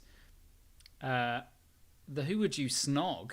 Because we've got snog, marry, avoid, or snog, marry, kill in this case. The snog is split way more. So we've got only 1 for Dutch. Ooh. Even though apparently he's the most attractive. We've got 2 Okay, for so- Rufus, and we've got 2 for Richter. Hey. Oh. Poor Dylan. No for Zook, no for Dylan. It's funny, Zook Because Zook is a raisin. Zook and does not come up in any of these other than the trustworthy one Yeah. and the Which is diabolic. 100%. And they're like nearly 100%, but he hasn't been in any others at all. Like not in a single one, not even a bit. He's Oh, too I know he's pure. in the next one. I know he's in the Oh, next one. except he is in the next one because 40% would marry Zook, but 60% would marry Rufus. Oh, You I know, mean, he's you daddy get- material. Rufus would get the daddy you marry. he's got the money. That's where you want to be. I want to be in the woods with my little raisin friend. Only Could you say that after I voted to I'll Snuggy? get prostitutes for that, but that's who I want to be married to, in the woods talking to trees. Okay, then we've got who would you kill, which is pretty even split, except What, it's just like a knife to the left you know for what? everyone. It's even split, except Dutch isn't in there, and someone has slightly more than the others. So, Dylan, you've got 1 vote. Zook has 1 vote. Rufus has 1 vote, but Richter has 2 votes. I can't Who remember voted who I for put. themselves? I can't Who remember. voted for themselves? Who the hell voted to kill Zook? That's the thing that's Yeah, upsetting. I didn't do that. Oh, Oh, shame you on you. Shame. I have a reason That's what though. that is. Right. I like why? if I had to choose someone, it's because I feel like Zook would not just perish into nothingness. He would like transcend and become like part of the life force of the earth. Right. So would just always. So you just murder your dearest friend So in you cold would- blood. You would Don't kill worry. the one. Yeah, you would kill the one member of the group who can bring anyone back. Pretty sure I understand trees now. That's hilarious. Yeah. Yeah, well, he'll come back in another life, perhaps. But Richter, how do you feel? You got the majority of the votes. Who voted for Richter? I want Pretty to good know. about it. I I- might have voted for myself on that one. I'm not sure. I can't remember, and I just did it, and I can't remember who I voted for. Is it because we bicker, Dutch? No, it's just because unfortunately your character's the newest. Oh, good Dutch logic. That's a good reasoning. Honestly, I can't fault the. Because then logic if I to killed it. you, it means I could go get out the sword. We make that our main quest, and then you're back, and we got zombies and shit again. Right. Oh no, I remember who I voted for now. we've been traveling with Richter for way longer than we have. Kofi. Yeah, you must have voted for yourself, Aiden. I think I did. I voted for myself Yeah. as well. Probably in a noble self-sacrifice Coven I didn't thing know you again. could vote for yourself on that one. I voted for Rufus. You would kill Rufus, would you? I Well, would. as DM. Oh, boy. As Watch out. me, the DM. Yeah, I would kill. Watch out. God Rufus. votes to kill you. If I had a choice and I had to kill someone, I think I'd kill Rufus, mainly because I think Josh would enjoy playing a new character. That was my reasoning. I think everyone else is like, oh, I wanna carry on. I mean, Rufus obviously is, Josh is as well, but It would be I feel great like drama Josh as would- well. I think out of anyone, it wouldn't fracture the party. It would make everyone like, if like one of the Greys died, it would be very difficult for the other one. I didn't vote Richter because you died, Liz, already, and I'd feel bad. And Zook, yeah, I didn't think about the transcending thing, but I thought if the party didn't have Zook, what the fuck would they do? Yeah. Like, what Yeah. would you guys do if you didn't have Zook? Are you ready for a whole It would party be like of going of back to the support Dark characters Ages. for the That's the I thing. mean, Like Rufus is the leader. You're for gonna the kill next him. campaign? We're all going to be Yeah, Killing I off the think- White Ranger. I would kill off the leader of the group and watch you struggle without Rufus there to guide you. And then obviously Josh creates some sort of fucking like absolute kind of troll, Just a- like Horrific character, troll absolute character. troll. Tiefling I already- barbarian. I already sense it. Like, I've been playing a serious character for so long. I'm just like the urge to create some sort of like carnage character. is just- Return of Croissant. Yeah. The return Who, of, who are you, of how Heinz. far are you in the Wheel of Time, Josh? Oh my god, it's so good. Yeah, it's so Trollocs. Yeah. They've oh, just I love just this. left the village It's 9 o'clock. I might Have that just and go. ridden to to the next town. We're not gonna carry on. We're gonna end in a sec. Yeah, Yeah. I'm gonna dip, guys. nice little early sesh. That's cool, man. So thanks. Yeah, we'll wrap it up there. That was. I'll do another questionnaire, but what I'm gonna do is I'm gonna do another one. Oh, he's gone already. Cool. He's literally just been like, yeah, okay, I'm fucks gone. the whole thing. I'm gone. Yeah, look, Okay, yeah, well, it's- thanks for watching, everyone. I'll do another questionnaire. Maybe we'll do it in a round table. That was fun.